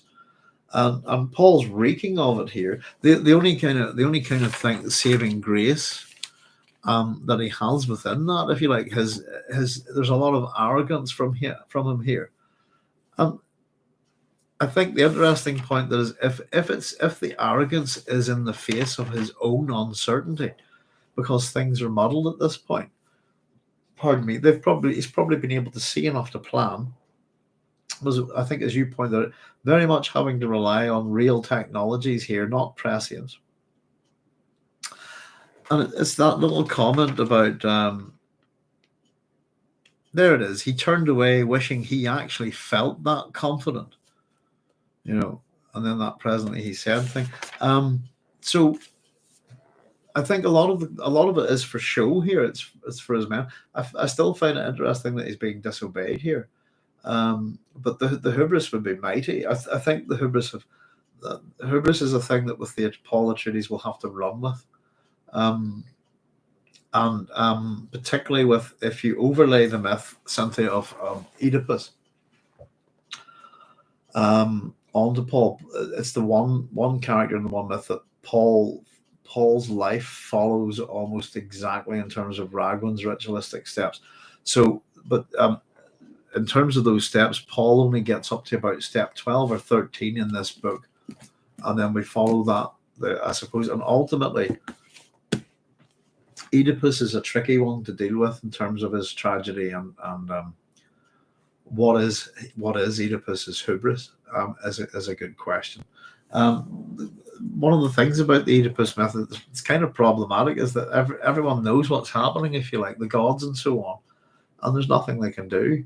And I always got the sense from the Oedipus myth that Oedipus was a pretty noble guy, that his intellect is possibly the problem, but that the tragic nature is that everyone's really sad about what happens to him. It's something that the gods can't stop. Does that make sense? Of course, the Oedipus myth is one that's been misinterpreted by Freud and so on for a long time. Dear. But yeah, if you're thinking the Greek word hubris has got to come into it, I think there's a plenty of it here with Paul, and in all honesty, that this arrogance, what if they open fire? Let them, who cares? I've got enough. It is very, but I think a part of it's for show and part of it's for the myth building. Again, we're very aware of that going on here. Certain things are said. He's aware that, yes, this kind of thing. We talked about it in the previous chapter as well. And the men that are carrying those stories, the myth, the people who are mythologizing Paul Atreides are the people around him here. Like Othine, for example, when he eavesdropped in the previous chapter. Oh, he's out telling. This is how myths and legends begin, and how they start to alter from their reality. I did love the way that the language built up the lineage of the storm, if you like, is a better way of putting it. I think it was very funny. Connor saying, I'm thinking of cinema. The unnamed villain often turns up in the next scene. Aha. Very good, Connor. Nearly at that finish line now, Doc. We're pushing on, and I'm very pleased to be able to get this far. Oedipus tore his eyes out when he discovered the truth. He stuck him with his wife's pins, didn't he? The truth about is, I suppose, the fact that he's married his mother. But if you look at, I don't know if you're familiar with the whole Oedipus myth, Connor. It's worth looking at in detail. Oedipus is not to blame, really, for any of it. That's the problem with it. The whole Freudian thing about the subconscious desire to, kill your father and marry your mother, this kind of nonsense. If you understand Oedipus, he has no such thing. He has a fully conscious and obvious desire to not kill and murder his parents, etc. He's aware of the myth at a certain point, and so he abandons the parents who adopted him and gets as far away from them as possible. It's just one of those things that the person that messes with them on the road, who's a bit of a shit, happens to be his real father. But there's no, within the whole Freudian thing, Oedipus does not have a subconscious desire to do any of that nonsense at all. He has a fully overt and conscious desire to protect his parents and save them from the myth. And so again, that's the way I've always looked at it. It's and the myth, and I suppose it's interesting to look at certain stories within the ancient world that are myths transform past the process of, I suppose, the events of becoming a myth, etc. And some of them shift, particularly within the classical world, shift wonderfully into drama and theatre, and those stories continue. And certainly the Oedipus story is precisely one of those there, where we can examine it in detail, through myth, and then we can actually look at things like the Antigone and Oedipus Tyrannus and Oedipus at Colonus, plays like that, for example, which are great and well worth a read. As I always point out, my classical guitar is called Antigone, because of its filial devotion to me. If you understand it, it's named for a reason. But in particular, the Oedipus myth is the one that's overlaid really on top of Paul the most. It's step by step. We can overlay almost most of the things that Paul does onto that step by step guide that Raglan does. It's very easy. In fact, I did it. It's in my PhD, so it's there if anybody wants to see it. In the hero chapter, you can see how Raglan's here. All the steps that Paul goes through is in it. We sort of broke it up for you. Is there, so it's in one of the videos. God knows which one at this point. Well, Connor said, I think you're right. Nearly at the finish line now. Oedipus tore out his eyes when he just got a stone burner. Did the job for Paul. It did indeed. Yes, indeed. Yeah. It's another one, because we really do talk about the Atreides myth. And this is a different set of myths to do with Thebes, etc. And and I suppose the Minoan myths, I think, are easily overlaid on top of the Baron, I think. The Baron and Minos and Laius himself, actually. So oddly enough, we've talked a wee bit about this in detail in the past before, but Oedipus's father, Connor, is a bit of a problem, and he's an odd chap in terms of his behavior. Laius is a very good model for the Baron, and we've looked at him. He's in the Pelopids video. He's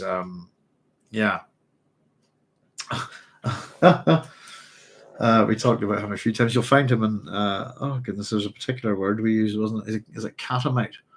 Isn't that it? I think. And is noted in the ancient world as the first person. It's something to do with Sparta. I must look it up again, actually. But I'm going to do a video on it eventually soon, so we'll definitely do who exactly is the Baron Harkonnen based on. But yes, indeed, Stormbringer did the job for Paul, and the whole kind of if you look into what happened, the whole story of Oedipus, and it is a very interesting thing. The Theban trilogy by Sophocles. What was it they teach in school here at A level? I don't have it because I have my Sophocles, but what is it they call it? The Burial at Thebes is taught at A level here in English literature, and that's Seamus Heaney's translation of Antigone, as far as I know. There you go.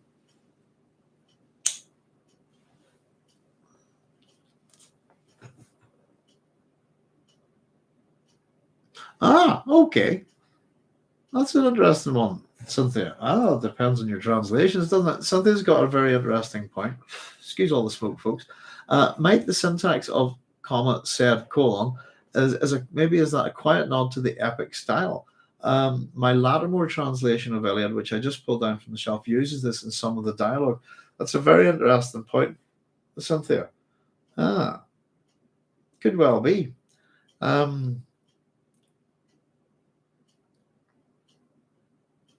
There's definitely a reason for it. It sticks out. Does that make sense? It's kind of what's. And as I said to you, I actually think there's some really nice writing in this chapter. So it's not like Frank suddenly forgot. Oh, I think there's a stylistic reason for it, and that's as good a suggestion as any. I was just wondering why, and that I did find it a bit jarring. But then maybe that's the point with the storm all coming in and things getting interrupted and this kind of thing. And it even made me think a bit about Morse code, etc. Even especially the way he looked down at what the man had written, comma, read that bit there, and then we get that message and kind of with all the little dots in between it. And I thought that was reminiscent of that kind of thing. But there's a lot of dialogue. It is one of those ones that I think we moved quickly enough through it. I think. We're told of a few little people getting killed, etc. Paul's associations of himself at the end here are death, grief, and disease. And something that can spread across the universe. He's emptied like a shell without emotions. Without emotions, he's not feeling. And that's what I wonder at this point, if we understand my son is dead, and he repeats it, my son is dead, and we have to assume he knows it. Up at this point, it's just waiting for it to happen, is just cannot move. And Ali is captive hostage, almost an afterthought, emptied, no emotions, but could feel this old man wisdom, but chuckling. That, and rubbing its hands, and it's so arch villain, isn't it? It's almost like aha is what you're expecting next, but it is I'll have my revenge. What's my favorite one? Is it somebody doing who's a comic one there?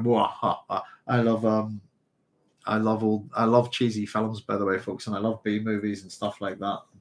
I love rubbish sci-fi films as much as I love good ones. But I don't know if anybody's ever seen Deathstalker 2, which is an 80s kind of sword and sorcery, kind of probably one of the most Dungeons and Dragons-y type films there was up until a certain point, I think. But the whole way the beginning of the film starts, I think the villainess is called the Evil Sultana, which is a great name, and it kind of begins with Deathstalker escaping from her. And she comes out and goes, I'll have my revenge. I'm Deathstalker 2.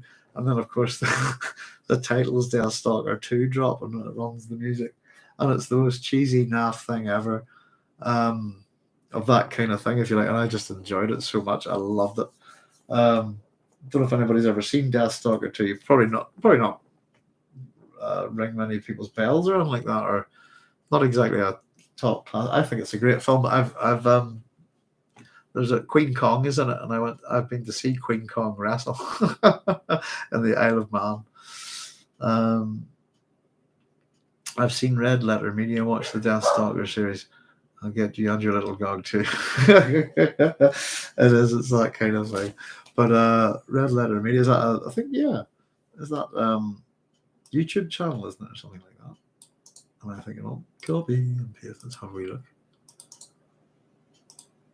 I Red Letter Media review shows. Yes, indeed. Let's see. Sorry, guys, hang on. I must have a wee nosy. Yeah, there's I can't remember who it is. There's a couple of channels that I would watch on YouTube that do kind of cult movies and stuff like that. I can't remember the names of them offhand. Let's see. There's Minty Comedic Arts. I like, it's quite good. Who's that I'm thinking? Dark Corners Reviews. Is that I quite like that. As an interesting one. I'm always trying to find little things like this. But yeah, I love my B movies and stuff. But it just Deathstalker 2. It's just it's one of those all-time cheesy things. But yeah, chuckling and rubbing your hands, there's something that's archetypally maniacally evil about it, isn't it? And if he's meant to be, my son is dead, no emotions. What's this? This something seemed to chuckle, and rub its hands within him, and how little the universe knows about the nature of real cruelty. And it's that kind of rhetorical question at the end, and it's hard to get a feel on it. What do we really mean there, They watch good, bad videos. There are good, bad videos, bad, good videos, as I like to say. And then there's good, good, bad films, bad, good. There's a scale to it, isn't there? But yes, indeed. I'll get you and your little dog too. Yes, indeed. It's that kind of quintessentially villainous kind of thing. What was the other one I remember somebody did? I think it's a Ren and Stimpy comic book or something like that. It's just a villain saying if something's being followed. I will now launch into a spate of booming guffaws. Isn't that something like that? Maybe it's 2080. I'm thinking on something like that. But the villain shall now launch into a spate of booming guffaws. Go this kind of thing. And the Baron is a great villain, and yes, we're about to see him very shortly. We're going straight there with him, aren't we? But yeah, what's going on in Paul's head? And is he a nice guy, really? Because it is the question we've got to ask, especially when Frank has gone to such lengths to imprint this hero of heroes upon us. Do we take everything he does as, or do we look at things like this? Oh, that's sad, that's tragic. But then when you start to go, but hang on, this guy isn't he the universe's super being? Surely he can prevent this. I don't know, and there's something about it. It's surely they could do something to prevent this from happening. And the sacrifice of Leto, as I said, I think mirrors very nicely that if you consider it, that he can do something or could do something about it, then Leto is sacrificed, just like Iphigenia is at Aulus. And I think it's sad. And of course, the really interesting bit is Jessica's actions. If we take them as a cause here, then the result is that her grandson is killed. And her daughter's son dies, her son's son dies, but her son stays alive. And I think there's something really odd to that. I think something that surely it must make us think a bit about this and just go, at the very least, I think and I think maybe that is the idea, that if we don't pay too much attention here, we'll come away from this chapter having enormous pity, enormous sympathy for Paul Atreides. And if it wasn't for the very last bit of this chapter, I don't see why you wouldn't come away feeling that and be more, come on, that's we're heading towards the conclusion. Pardon me. As Jude said, we're nearly at the finish line now. We are heading there. Next chapter is going to be the penultimate one. And I'm hopefully looking forward to being able to do it this Thursday coming, if we get it done. And if not, it'll be the Thursday after. And then, goodness, the final chapter is going to be 3 times the length of this one. So we are going to be doing it in one go. I'm looking forward to that. June final chapter party, bring your cocktails and your crisps and your peanuts. We'll be here a while. But there we go, folks. If anybody's got any questions or comments, I'll happily do my best to answer them. I'll just check that I've read everything here. Red Letter Media and watch the Deathstalker series. The only really good one is Deathstalker 2, and it's a silly comedy, isn't it? The others are a bit something else, they're just sort of typically bad sword and sorcery films from the early 80s, but Deathstalker 2's got a sense of humor about it, and it really does. I think it knows it's a bad film, and everybody's doing their best with it, A highly rewatchable film. I really think it's funny as hell, and the theme music is it's a earworm, isn't it? It's music. It gets in there, and it repeats a lot, and you're into the theme. The theme works, I think, very well. I think I've got a noodle bug trying to get in here. But there we go. So yes, Red Letter Media watched the Deathstalker series. It's been a long time since I've seen them. Deathstalker 2 is a thing I watch. I've got it on the computer somewhere. I watch it periodically just to stick on the background and just to laugh at it. I just think it's good fun. And as I said, I've been to see Queen Kong wrestle in the Isle of Man when I was a kid, and that was quite cool. The only time I've been to see a real wrestling bout, old British wrestling. Came out of it hoarse, could barely speak. They watch good bad videos. Yes, indeed. Minty is good. I like Minty. For a long time, I couldn't quite pin Minty's accent, Connor, but I thought he was from.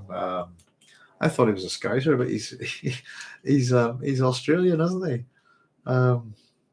BYO Spice. Well, listen, folks. As always, I'll save the resources if that's all the questions, etc. for tonight. Thank you very much, as always. Excuse me, getting a wee bit smoky in here. But yes, indeed, and some great comments, folks. Thank you very much, as always, tonight. We really are pushing towards the end. I don't know if anybody's taken a pull on my book Falling Apart. It hasn't yet, but I'm hoping it will survive because I'd like to attach this book to all these notebooks. But yes, and I think we will make it. As I said, we've been creating these notes, as you can see, all the way.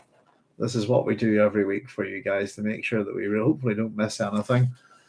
Every little, where we go, every little death is recorded, all of these kind of things. So we think this is volume 4 of these thick notebooks that we've been filling up, and I think we'll get it all into this 4th one. I don't think I'll need to buy another one, but that's quite good. But I think my book will survive.